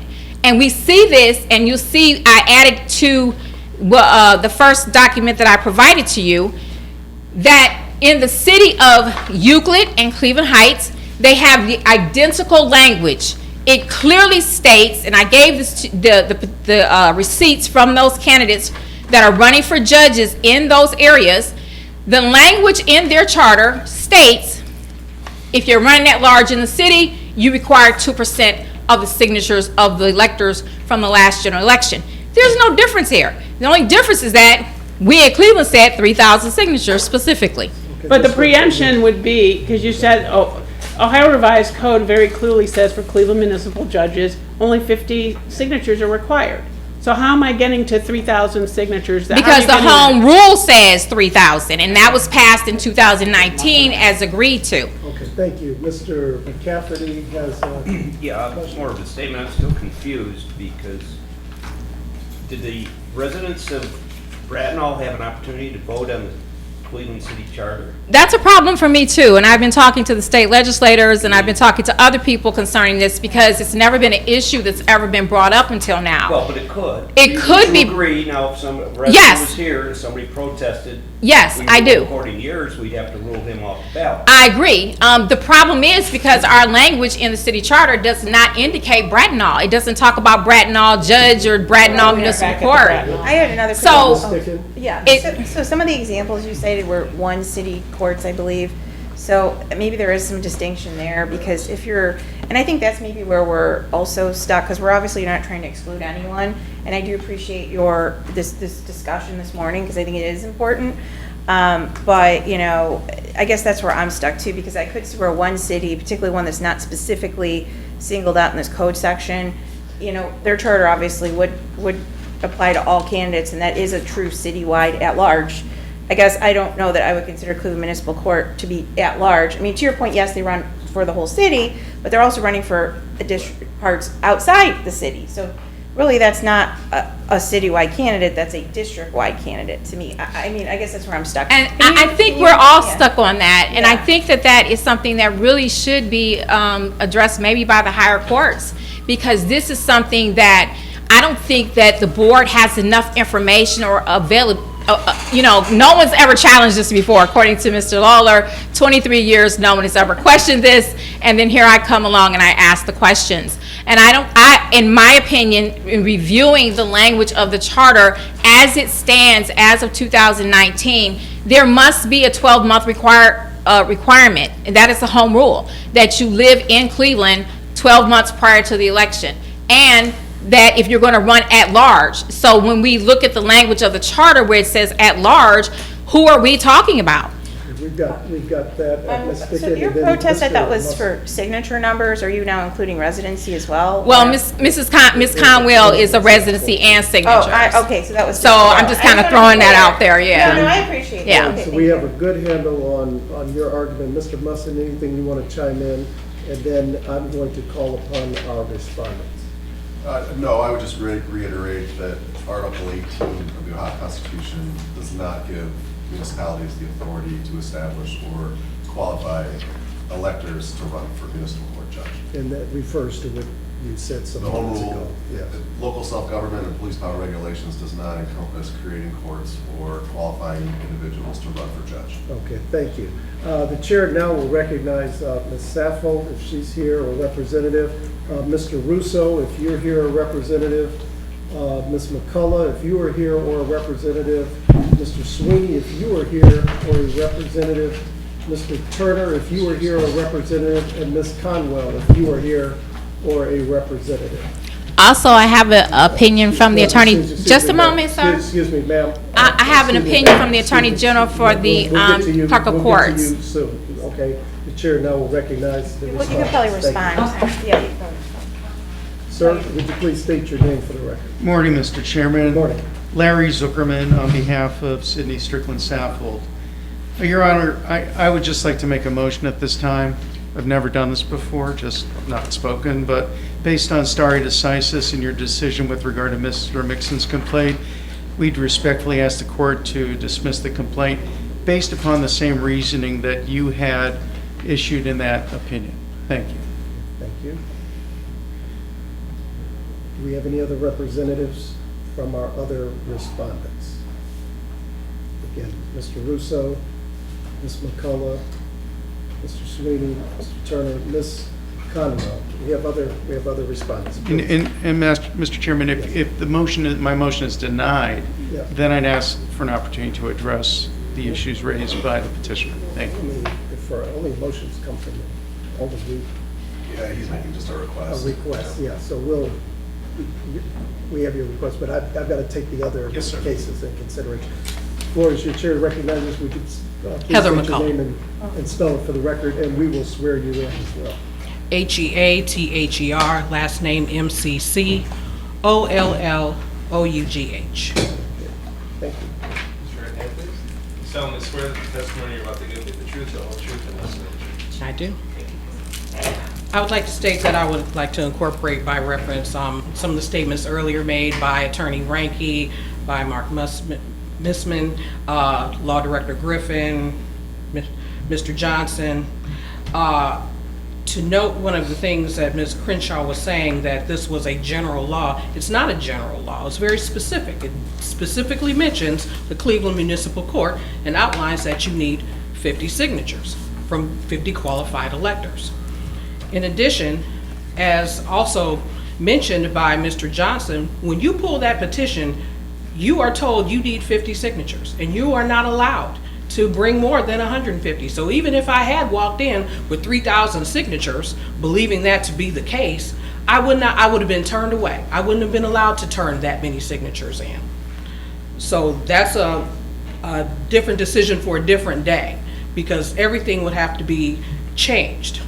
In light of that, I pulled petition receipts for everyone that was on the, that is currently on the Cleveland Municipal Court ballot for judge this coming November, and I attached it to my response, so everyone should have a copy of that. No one turned in 3,000 signatures.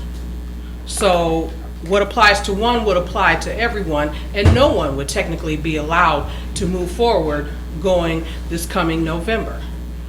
But I will say that I believe that this was specifically posed to protest particular candidates. Because if this is this person's belief that everyone should have done that, then why wasn't everyone protested? Certain people were targeted, and I believe that was done to try and determine the outcome of this election.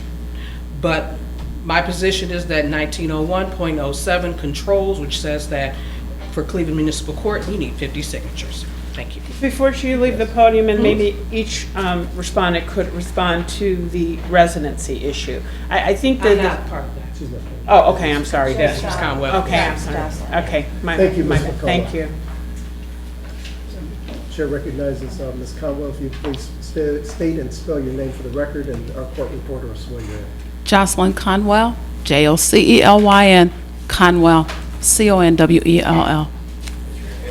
solemnly swear that the testimony you're about to give me the truth, the whole truth, and nothing but the truth? I do. First of all, I'd like to incorporate by reference all the comments that have been made with regards to residency, including those from Brent Lawler, my person that preceded me, Heather McCullough, and others who spoke with regards to residency.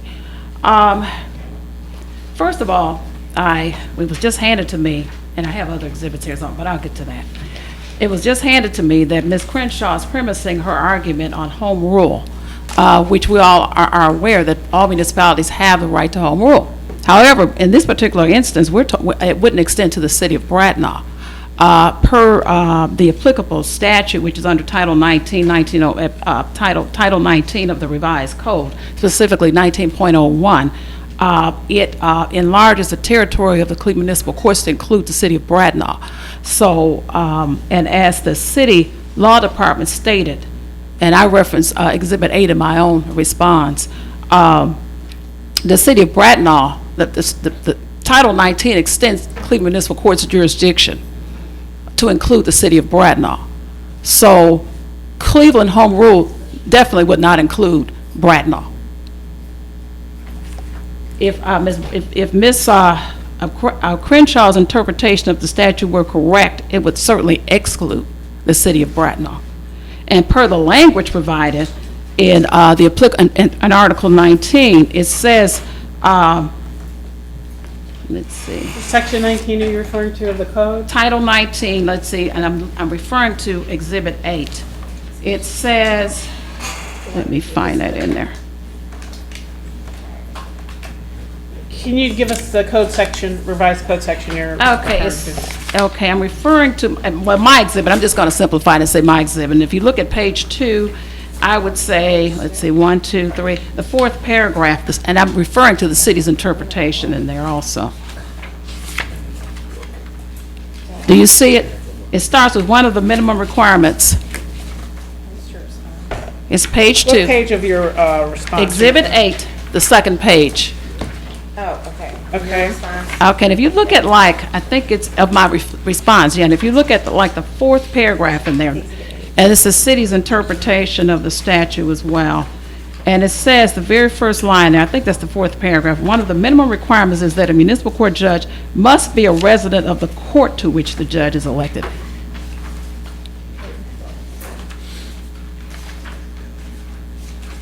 It doesn't say anything, it doesn't say specifically a resident of the city. Ms. Conwell, you're referring to your written response letter? Yeah, and then there's... on the second page, what paragraph are you on? I'm looking at the exhibit. I'm referencing the exhibit. Are you on Exhibit 8? Yes, I am. Which is the Which is letter attached from to Brent my- Lawler, which, are you referring to? Exactly, yeah. Section 5 of the charter provides as follows, so. Yeah, that's the Yeah, same. okay, just make sure, all right, thank you. Okay, and then the city's interpretation, it's referenced as number 8 in my response. Okay, and it's the second page of that exhibit. Okay. Has everybody gotten there? Yes. Okay, and I'm starting, I think that would be considered like the fourth paragraph. First line, one of the minimum requirements is that a municipal court judge must be a resident of the court to which the judge is elected. It doesn't say city, or any specific city for that matter.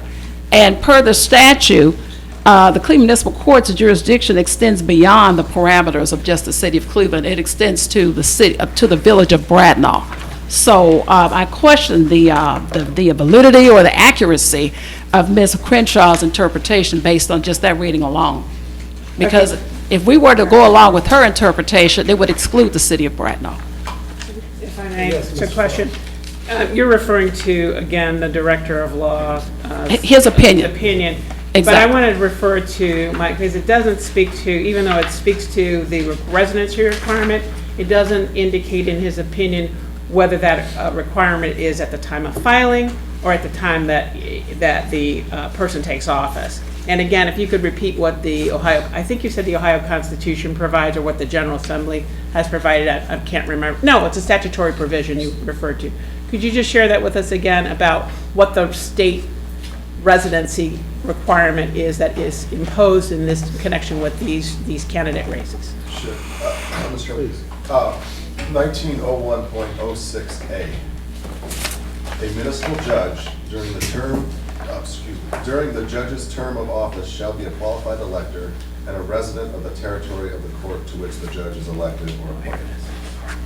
And I don't want to throw it around without really fully briefing it, but in 1925, the Supreme Court of Ohio, State Ex Rel. Chellington versus Hudson Pillar, addressed these arguments about the extent of municipal home rule and the charter's authority to govern local self-government issues. And they say that the judicial power of the state is distinct from the executive and the legislative. As one of the highest elements of sovereign power can only be created by strict conformity with the manner indicated by the rules laid down by the expression of the sovereignty of the people themselves, to wit, the Constitution. And then it goes into the judicial powers drawn from Article 4 of the Ohio Constitution, which is totally separate from Article 18 that provides for municipalities' power of local self-government and to enact general police power regulations that are not in conflict with general law. These provisions that are enacted by the legislature under Article 4 are not general laws. They are specific, regulating the courts, establishing the judicial authority of the state. To say that a charter provision can then go change what the state has enacted through its General Assembly under the Constitution is contravention to Article 18 and Article 4. Okay, I was going to ask you to address the preemption question, but you just did. Thank you. Thank you, Mr. Musson. Ms. Conwell, do you have any other? So I think Mr. Muslin's, what he stated is coincides with what I said, only in different languages, that there's no way that the city of Cleveland can utilize home rule over another municipality. And plus, the language in there says specifically territory. It doesn't say city. I heard Mr. Muslin say territory. The territory in this instance would include the city of Bracknell. So I would definitely state that Ms. Crenshaw's interpretation of the applicability of the city charter is totally incorrect and inaccurate. Thank you. Board members, any other questions or deliberations? Was that just the one, I was supposed to just address that one issue with regards to? We had two issues with you. You were the Yeah. petition and the And residency. The residency issue, let's see. So which one are we going to do now, the petitions? I think we're pretty solid We're on the solid both petition. Because we understand that, yes. The residency question is again, I think a little nuanced. I think I'm following, I'm kind of deliberating in my own mind and made a decision about it, but I mean, there's some issues around residency that it would, are worth discussing, and I think we've heard a little bit about, but I just, I'm troubled by the scope of the preemption, but I think I'm going to have to consider it further, but I'm good with the testimony we've received today. Mr. Musson, were you trying? So you're saying that you don't need me to add anything further with I don't think regards to we- signatures? We have no additional questions. Okay, and I think those are the only two that apply to me. Yes. Yes. Mr. Musson, were you trying to be recognized? Sir? No, I Thank you. think, just going back to because the legislature does pull through certain aspects of city charters, Yeah. and it's the nominating and timing of I'll pull it out specifically. Form and filing. Right, not qualifying electors for office, but kind of the procedure is what pulls through the charter. Yeah, and so how would the residency, I mean, this isn't really our issue, this is really for the charter folks to figure out. But I think that there need to be, I don't know though, because how could one charter apply to another city? So I think we need multiple, see, that's where I'm Exactly. stuck. Because if, let's say charter Cleveland said for Cleveland municipal judge, I mean, I guess that would be my legal question. I think, What Bratnell But does. then we would Because the- defer to the Ohio is it the Ohio Constitution or this Right. 1906 provision for Right. the residency requirement? yes. So the Ohio Constitution gives the General Assembly the authority to establish all this. Oh, General okay. Assembly has picked the city of Cleveland's charter for certain aspects of the process for nominating folks. Yeah, but it hasn't addressed the residency in that provision, in that same 1901 C1, dealing with the nominating petition. And everybody seems to be referring to the time and the manner prescribed and the nominating petition section, but we don't have the state law provision that addresses this residency piece, unless it's covered by 1906 with what you just read. That's my opinion. 1901.06 governs all municipal courts, and it states that during their term of office, they need to be a qualified elector and resident of the territory of the court to which the judge is elected.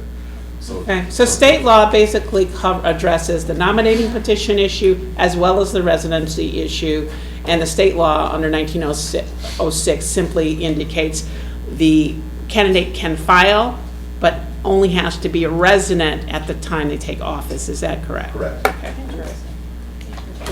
Excellent. Thank you, Ms. Conwell. Okay. Mr. How McCaffrey. would charter issues be determined to be running contrary to law? Is it just per instance, when somebody sues, basically? Well, I mean, they're not reviewed, right? Charters, cities have to submit their charters to anyone The voters. for compliance with Ohio law That would be a by case basis. declaratory judgment action likely, but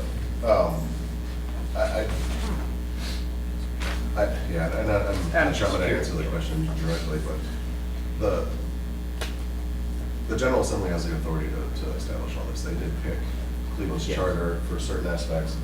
For the form, it shall be filed in the manner and within the time prescribed by the charter of the city of Cleveland, filing petitions for municipal offices. So they pull that through, but that doesn't speak to the timing and the form of the petition, doesn't speak to the candidate that's on that petition. Well, I guess the question would be is that this isn't at Cleveland, just they amended their charter.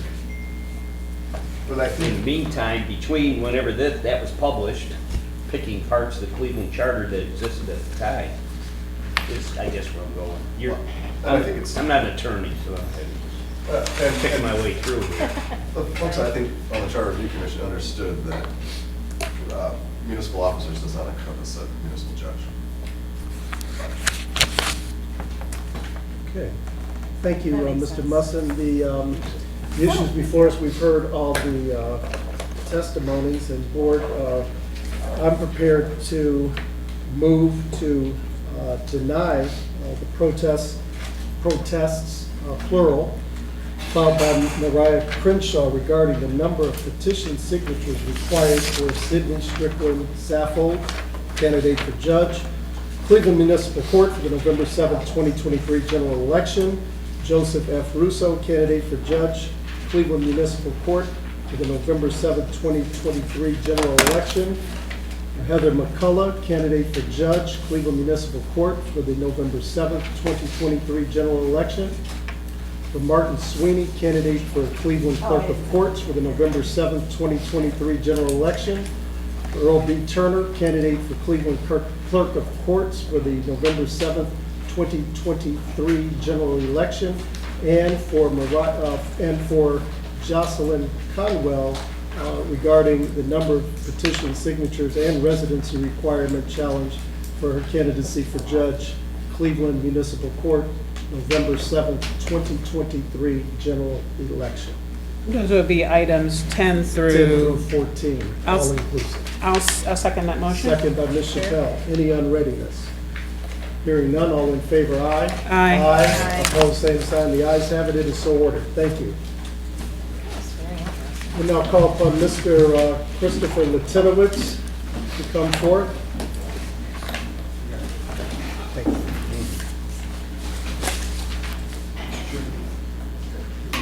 Yes. And we'll have Mr. Lawler. And the chair will recognize Mr. Lawler first, and then Mr. Lieutenant. Mr. Lawler?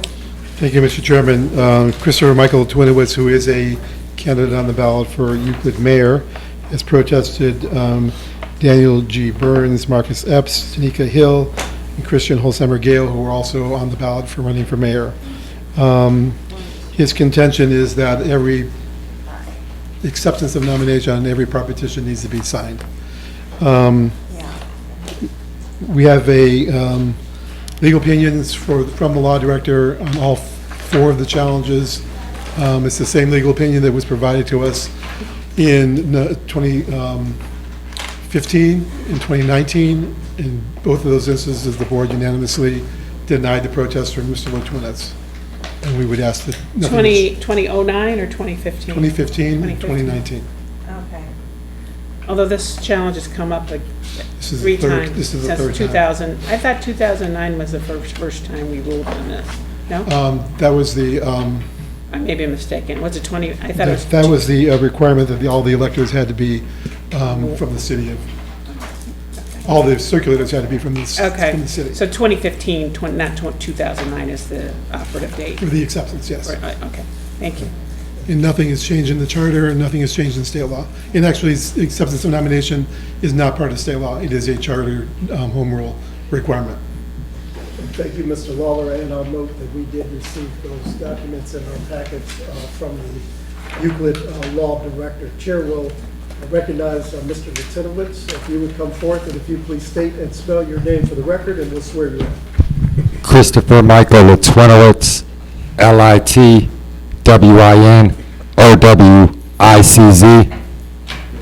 Do you solemnly swear that the testimony you're about to give is the truth, the whole truth, and nothing but the truth? I do, sir.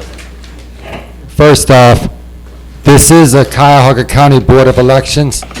This is our general jurisdiction. So, is there any legal representation here? Is any of you got legal degrees? Yes. Does the law director have an election certificate for, you could be a bankruptcy attorney like one of the candidates is. The opinion of the charter, several times, I've got years of coming to the podium, of being called out of order. This ain't, I'm living whatever you guys decide, because I'm on my way to the Common Pleas Court. I only advise that because when all this is about crossing your eyes, it's about procedure. Article 7, nominations and elections. I also basically know it by heart. By the way, Mayor and Law Director, how come we haven't amended it? The Department of Justice fixed our city into 8 wards. So that little phrase at the beginning, when it says, when the other person made a note of it, it's wrong. Mr. Lieutenant, let me interrupt you. What specifically is your argument? Okay, first off, we're gonna go into details. Details, starting with Daniel James Burns. If you're running for government office, you need to use your first, middle, and last name. These petitions are improperly filed. As far as, Excuse me. can I get a few seconds without interruption? This is new information. We're talking specifically for each part petition that you're protesting to have the written acceptance for Ms. Gale, Mr. Burns, Ms. Hill, and Mr. Epps. It also states, state law also states that a signature must be clearly identifiable, point blank. I'm passing exhibits right now. Is there anything that you want to add? That's what I'm talking right now. You've already given us, because what I want to do, we've heard from you, what I want to do now is ask. Can I just stay on topic without, one candidate at a time, please? Yeah. No, the chair will govern the Right meeting. now, if you could show these. Okay. These petitions are the actual timestamp copies. They only have a few that are accepting the nomination. Excuse me, do we have copies for the respondents? This is how you do the petition process, or how they check the signatures. So we're clear that we're dealing with only the protest that was, that you. Daniel James Burns, that's it right You have your now. written protest and. Yep, and I also filed, as it's a courtroom, I also filed motion for default judgments and summary judgments.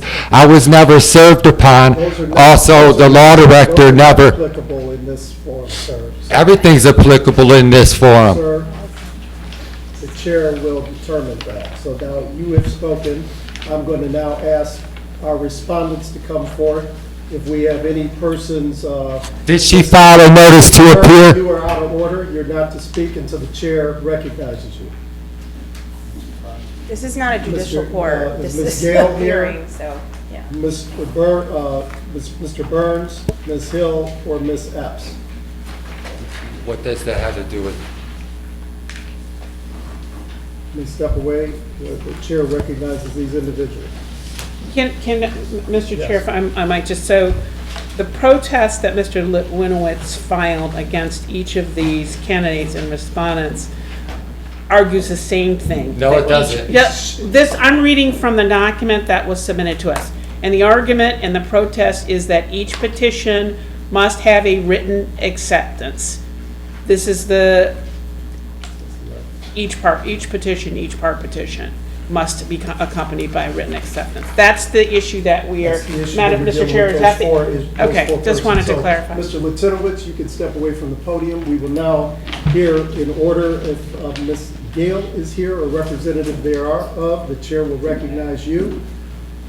And please state your name and spell it for the record, or do you have legal counsel? Hi, good morning. Kelly Sweeney, Law Director Okay. for the City of Ms. Euclid. Sweeney, I yes, provided please. the opinions for you. We do have all four candidates here. Mayor Garrell's here as well. I think Mr. Burns, yes, he's on Zoom. So per my letter, and as Mr. Lawler stated, nothing has changed since 2015, 2019, as long as one of the boxes are signed by the candidates. All part petitions are submitted as one document, and as long as one box is signed by the candidate, that should be sufficient. I'm happy to answer any additional questions you have. I just have a comment. I noted that in the materials that the Charter Review Commission is looking at this. This is now the third time I think we're hearing the same issue. Please have somebody in the Charter Review Commission address this issue. If there needs to be a change to the charter to make it specifically clear, I mean, I think we've ruled the same way on this in each of the prior occasions, that you do not need to sign every single petition. But it would be helpful so we don't get yet, another challenge on the same issue for the charter. I know you don't have control over everything, but it would be helpful. I mean, again, this is, maybe 3 times as a charm. This issue continues to come up. Mr. Litwinowitz has raised it again. And, I mean, it's his right to raise again, but I'm just saying, if, the footnote was leaping out off the pages that the Charter Review I Commission is appreciate looking. that. So I did present the second item, that's not before the board, the one item about residency of the circulators. Yeah. That was gonna be before the Charter Review Oh, Commission. okay. For sure, they have that on their agenda for October. Okay. The other item, I think is pretty clear, but I'm happy Okay. to have them look at that as well. Yeah, I mean, if it, sometimes if it's expressly stated or stated more clearly in some other way that, to the layperson reading it, or, folks it might resonate I more appreciate fully. that. I'll have them But, look okay, at so that yeah, as it was the well. other candidate, circulator issue. Okay, thank you. Appreciate it. Thank you, Ms. Sweeney. Do any of our other respondents want to add to what the law director has said? Mr. Epps is online. Mr. Burns is online. Mr. Burns. Anything? All right, hearing none, then the board, we will put it to you. Oh. Did somebody say yes? Mr. Burns. Mr. Burns? Okay, he's muted. Okay, thank you. Board members, Mr. Nelson? Sure. Yes. Is he speaking?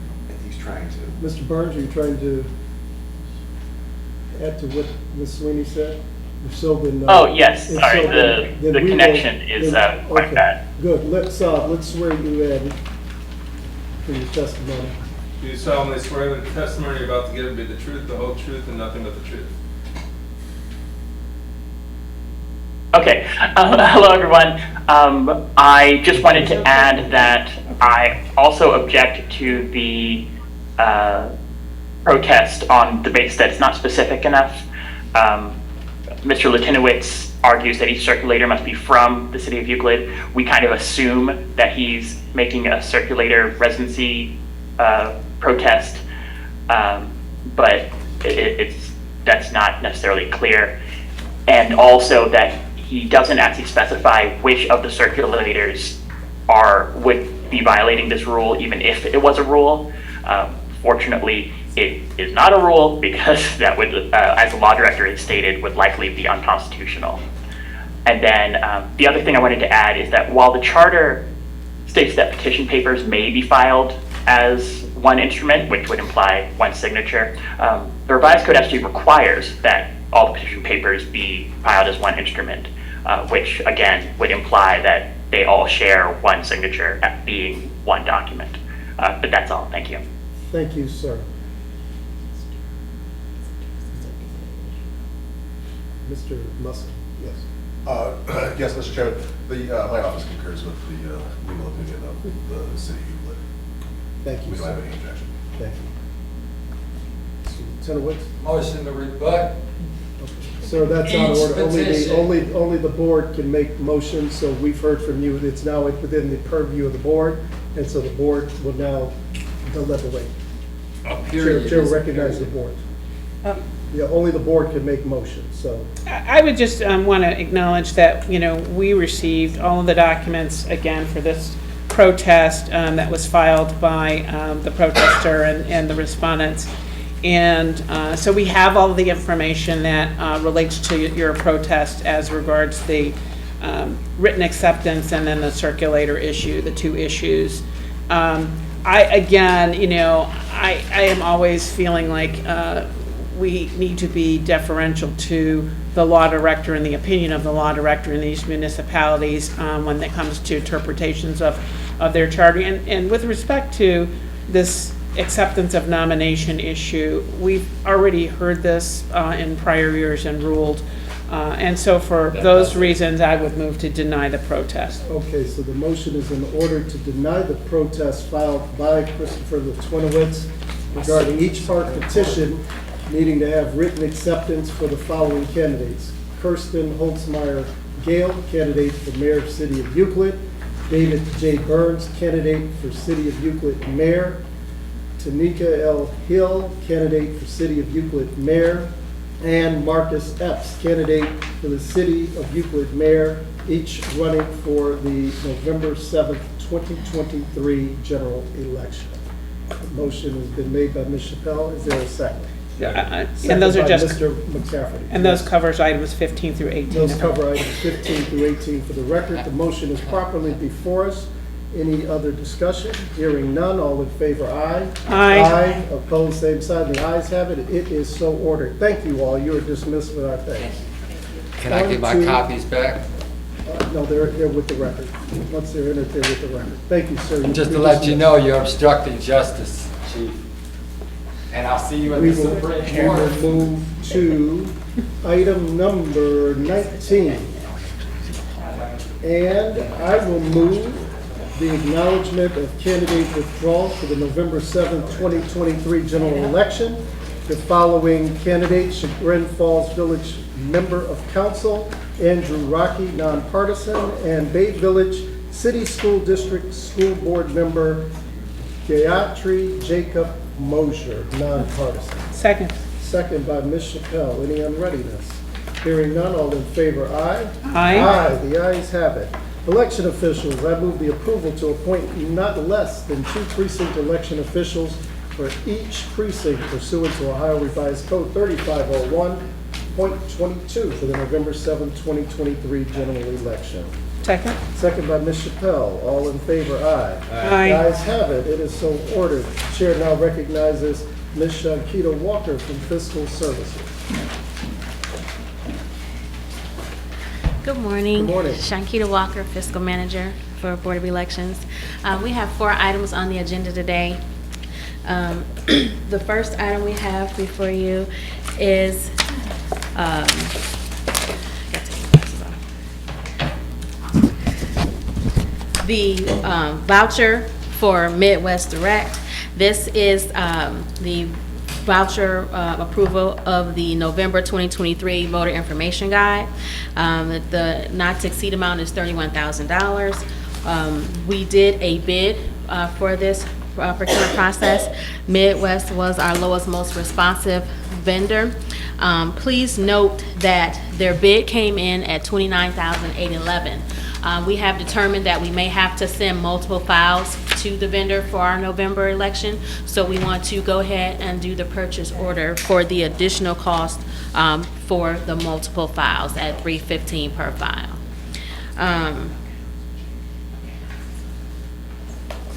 We're looking at an estimate of 550,000 voter information guides for the upcoming November election. So we will take these separately. So I Yes. will move to approve the vouchers for FIS-V, letter 21A for Midwest Direct, the voter information guide. Yes. Is there a second? Second. Second by Ms. Chappelle. Any unreadiness?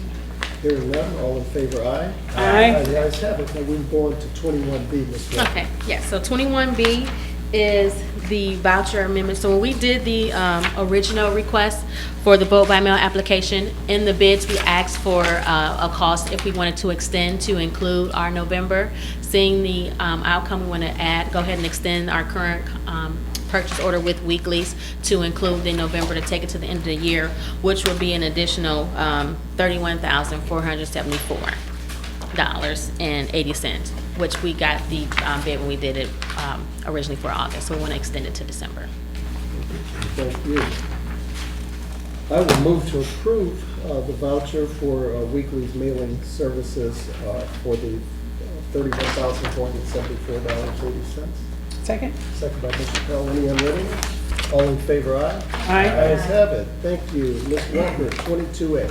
Yes, so 22A is amending our contract to include the August 2023 with Berman's Moving and Storage. When we brought this before the board originally, the August election had not been identified as actually happening, so we want to add the cost to the contract for the August election for Midwest, which the additional is $55,000, $55,096.70, which will increase the total contract value till May 31st of 2025, not to exceed $264,219.24.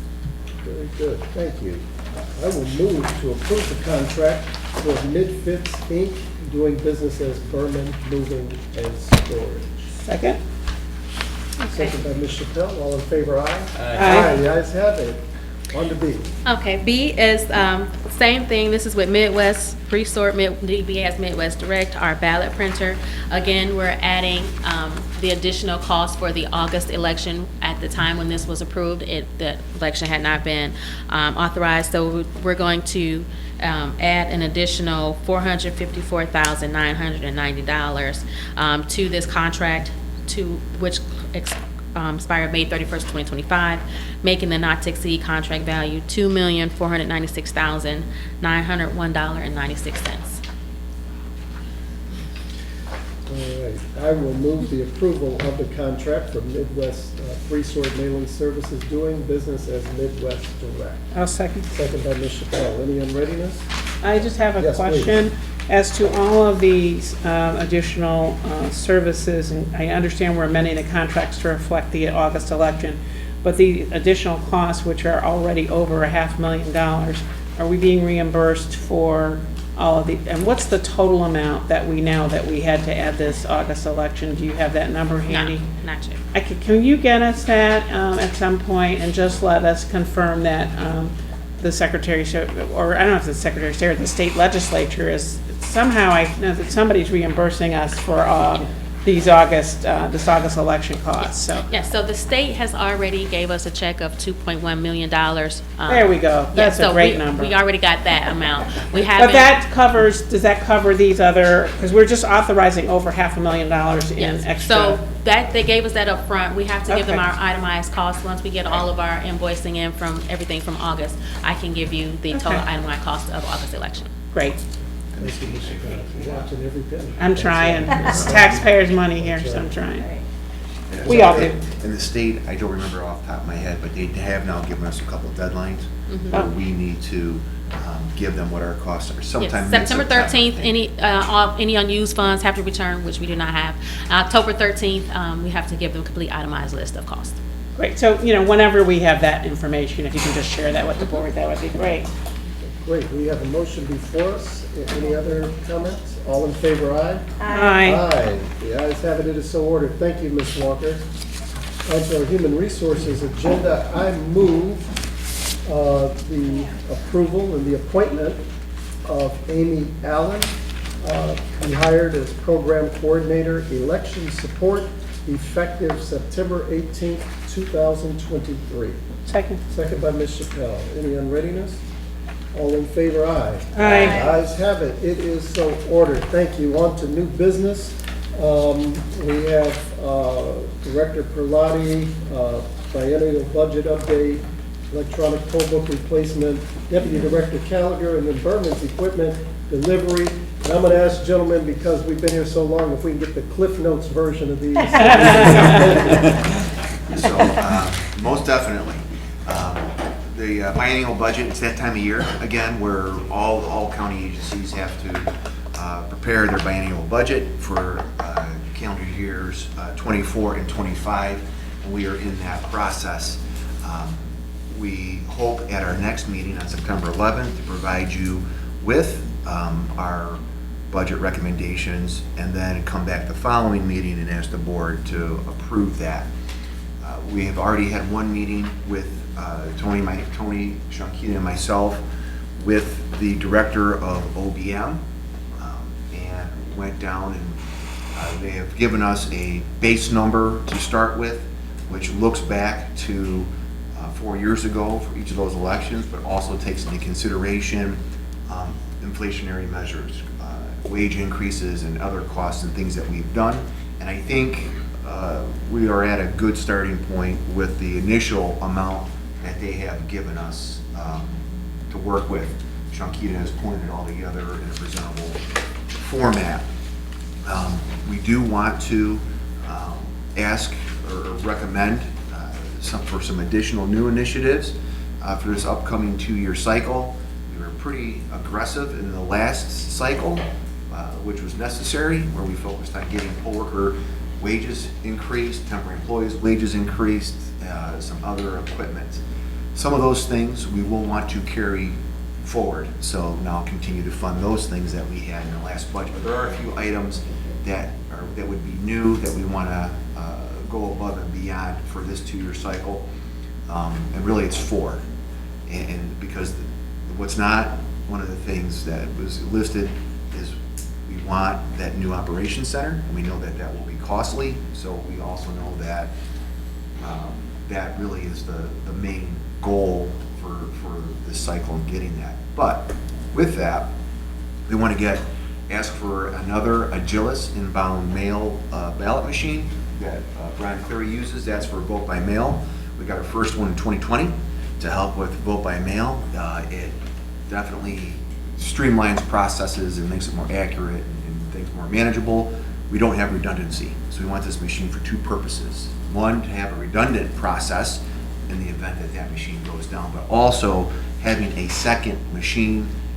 Brian would able then to basically take passes through with this, and he'll be able to take off and increase his efficiencies by putting everything through the big machine and then peel somebody off and doing that. So not only will we have redundancy, but it won't sit there as a paperweight. We will use it in our operations. What's the cost of that machine? About $350,000.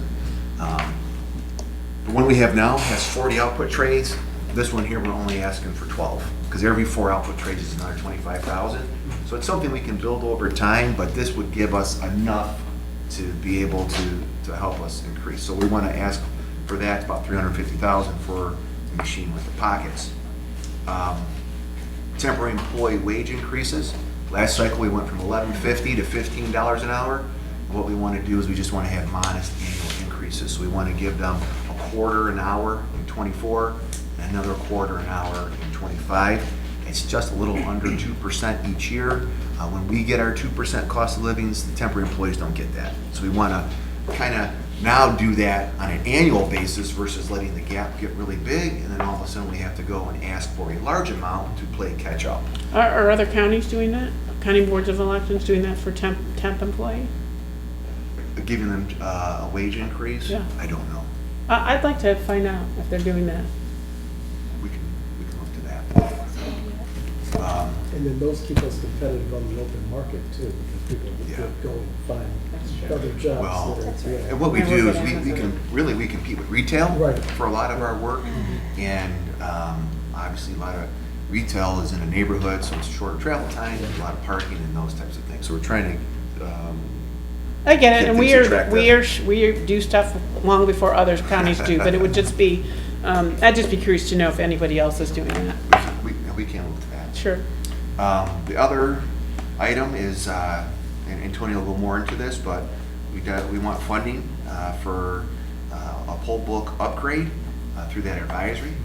We have money that's coming to us, but the way the legislature gives you 85%. So we've been talking to the county budget office about this, and now an advisory came out, and I think with the way this will work, we probably will get the bill in 2024. So this is a guesstimate on what we would need, about $250,000, and that would be above and beyond the $800,000 plus that we'd be getting from the state to cover it. So.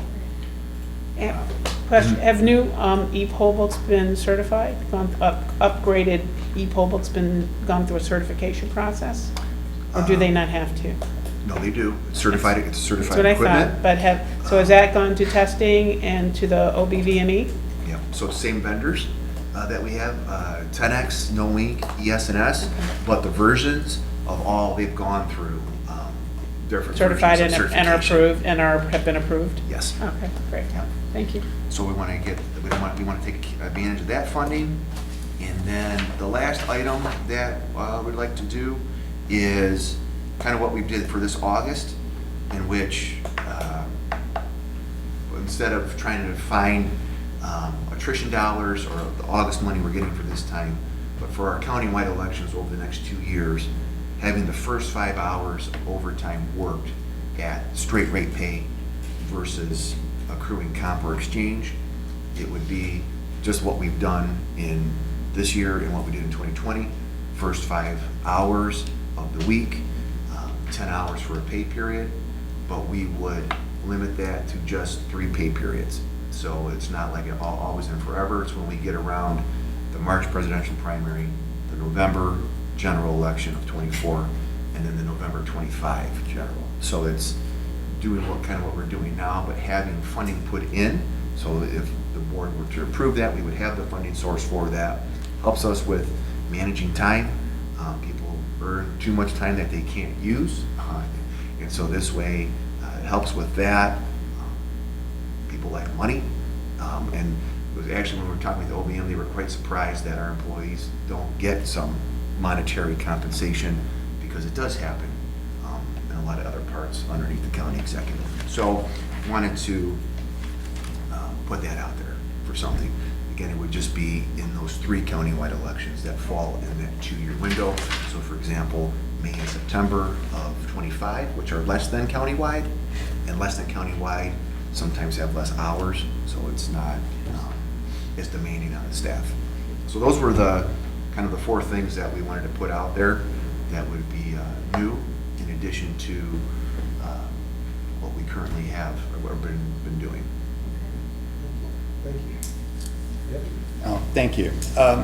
As Director Prelati referenced, we did get a new directive regarding electronic poll books for the purchase of.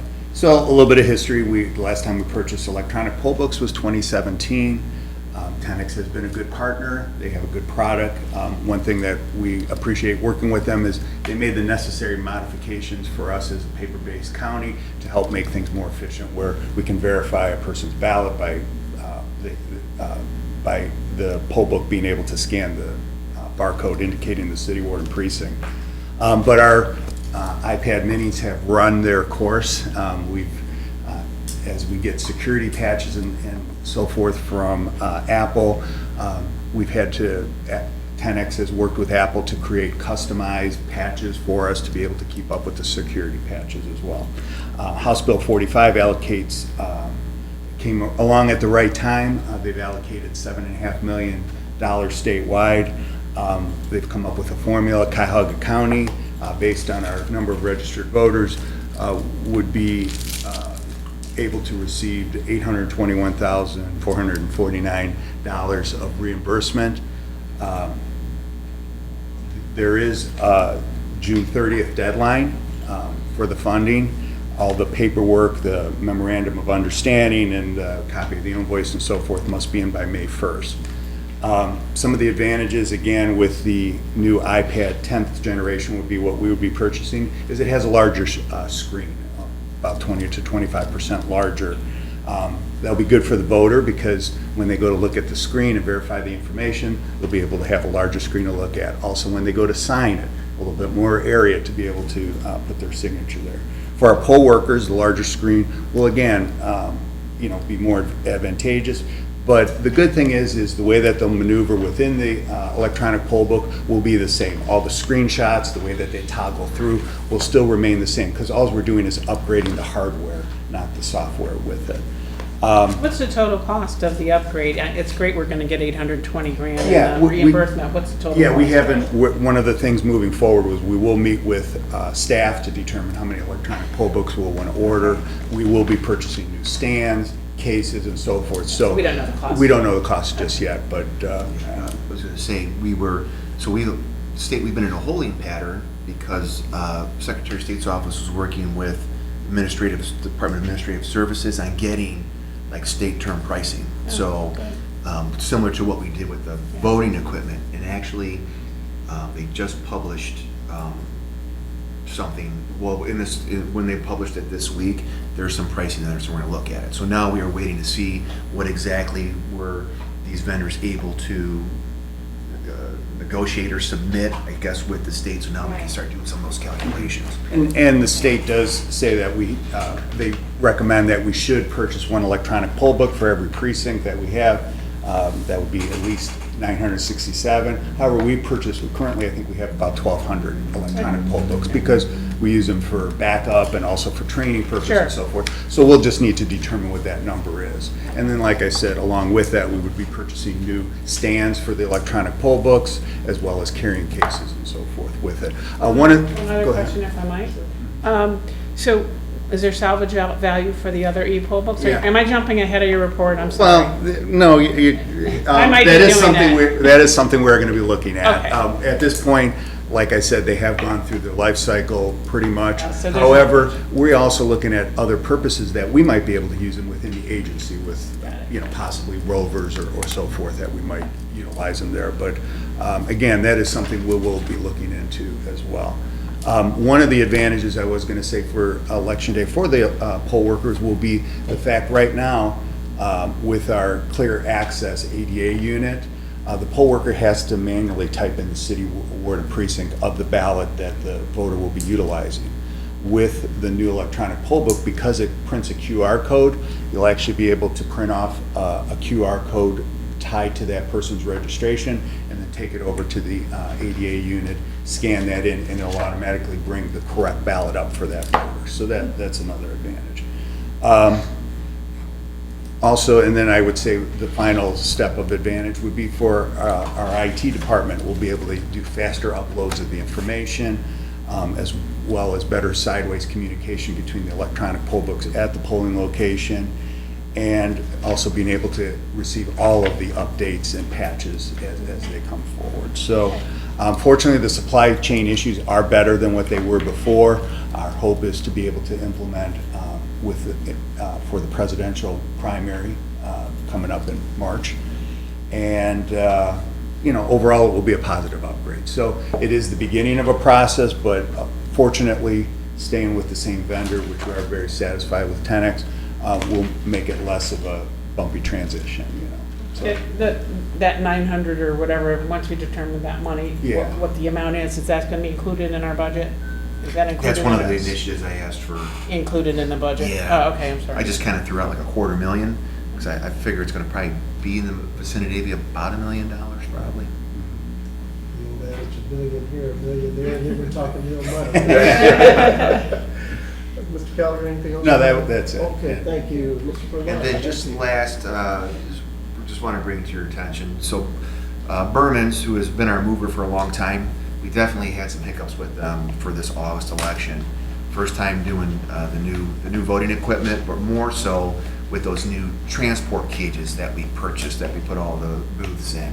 And so there was a couple instances where Berman's, a couple areas where they erred.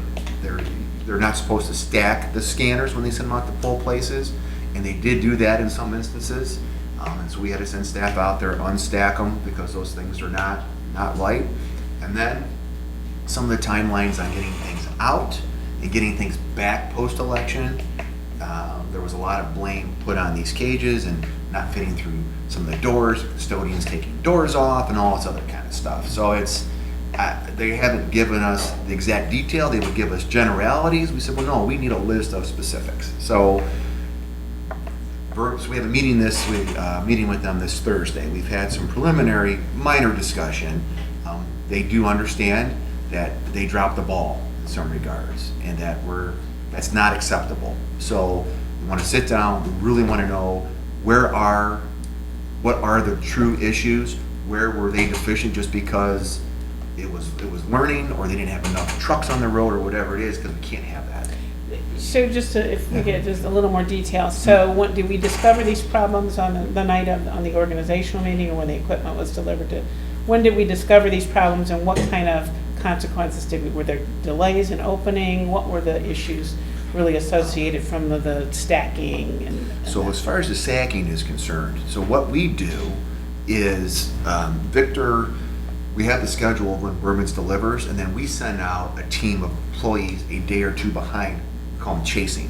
And they go to all, and they make sure that, in fact, they did deliver all the pieces, parts, and they're delivered correctly. When we were doing some of that chasing, that's when we started to see this. When does that occur? It starts within a couple days after them doing their deliveries. So And the deliveries are going to the locations when? those start between 10 and 14 days before the election. There's plenty of time for us to have discovered it, though. Yes. Okay. So we were able to get that. Now, not every delivery was stacked. So the first ones, there wasn't some of that, and then all of a sudden you did see it here and there, and when we made them aware, don't do it, and they did do some of that on those final Monday deliveries, and luckily when we go, on Mondays is when we take the electronic poll books out, because typically we don't chase on a Monday because we have other things, but with delivering those poll books, we were in the location, we're like, what the heck? So we were able to get that squared away beforehand, but that can't be the normal case of business. For one, not good for the equipment. It's gonna, it falls over, things are gonna break. You can't have that, and they're heavy. They haven't done that before, though, have they? No. So maybe they had new staff. It'll be interesting to hear how this happened. Yeah, and you couldn't really stack the former equipment, but now these new ones, because you can't stack them for storage. So there was that piece, and then these cages, that was more so, that was them complaining that, I mean, some of them are a little bit bigger than what they were doing before, but to the level of what they were saying, I think it became an excuse. And I think that when you dive a little bit deeper, some days they just didn't have enough staff working on our assignment. So Isn't that good? They're admitting some of those things. This is, lack of a better term, they're one bad, and but we're going to document it, meet with them, and make sure that this doesn't happen going forward. Otherwise, we will have to execute penalties that lie within the contract. And I'm sure Mr. Musson's well-versed on the contract and will keep us on track with that. Okay. And, you know, they have been a good partner, so I'm hopeful that, you know, these are anomalies, that these are fixable problems, and, you know, we can continue to have a good relationship. I'm hopeful. I think, so. I mean, I'm going into it where they are already have some admissions. So I think that's good, right? So it's not like a complete and total fight. Yeah, we appreciate your diligence and election support, and Mr. Rush indicated some things about that as well, so we know that you're on top of it, and like you said, they've been a good partner, and we hope that their actions will make them continue to be, so that we don't have to make other decisions. Yeah. I do not have any public comments requests before me, and there being no other business before us, I did not get. Oh, there's. I did not get a sheet.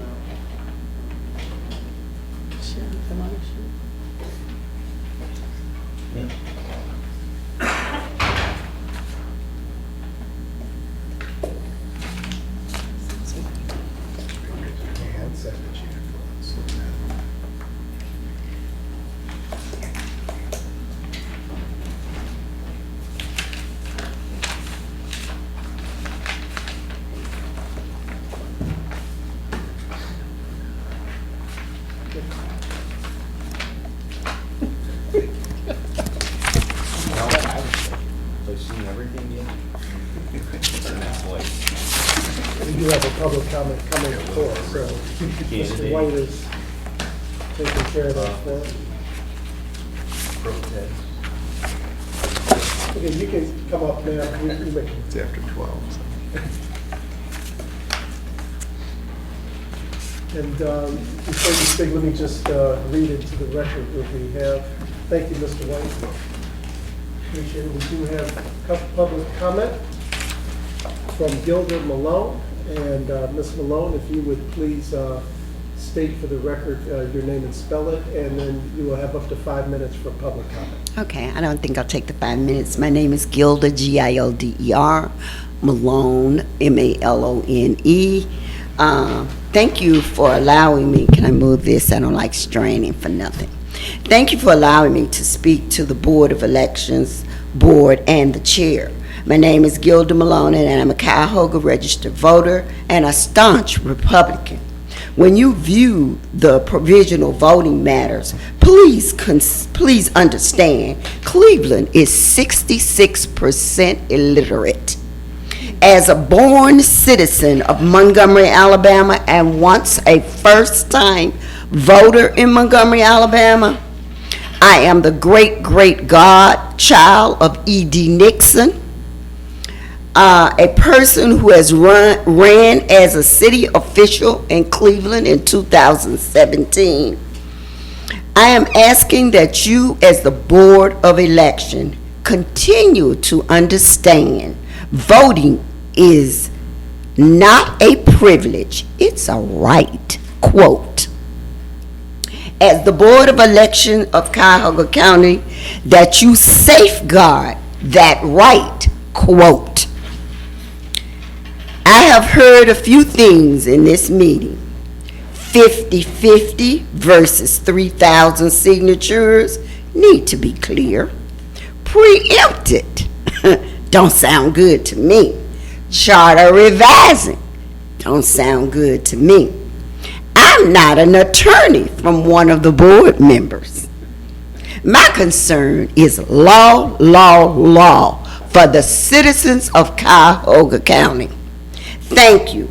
When I use the words quote, those are the words I like you to keep in the back of your mind. Thank you. Thank you, Ms. Malone. Coming in? Thank you. We have no need for executive session, so all our business having been taken care of, I move to adjourn this meeting. Second. Second by Ms. Chappelle. All in favor, aye. Aye. The ayes have it. Thank you, everybody. Have a great day. And a great holiday. And a great Labor Day. Thank you.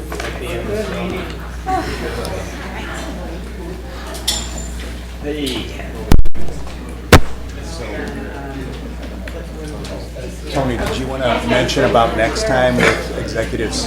I wanted to make sure that we can, that they're going to commit to it. I don't think so. Yeah. Well done.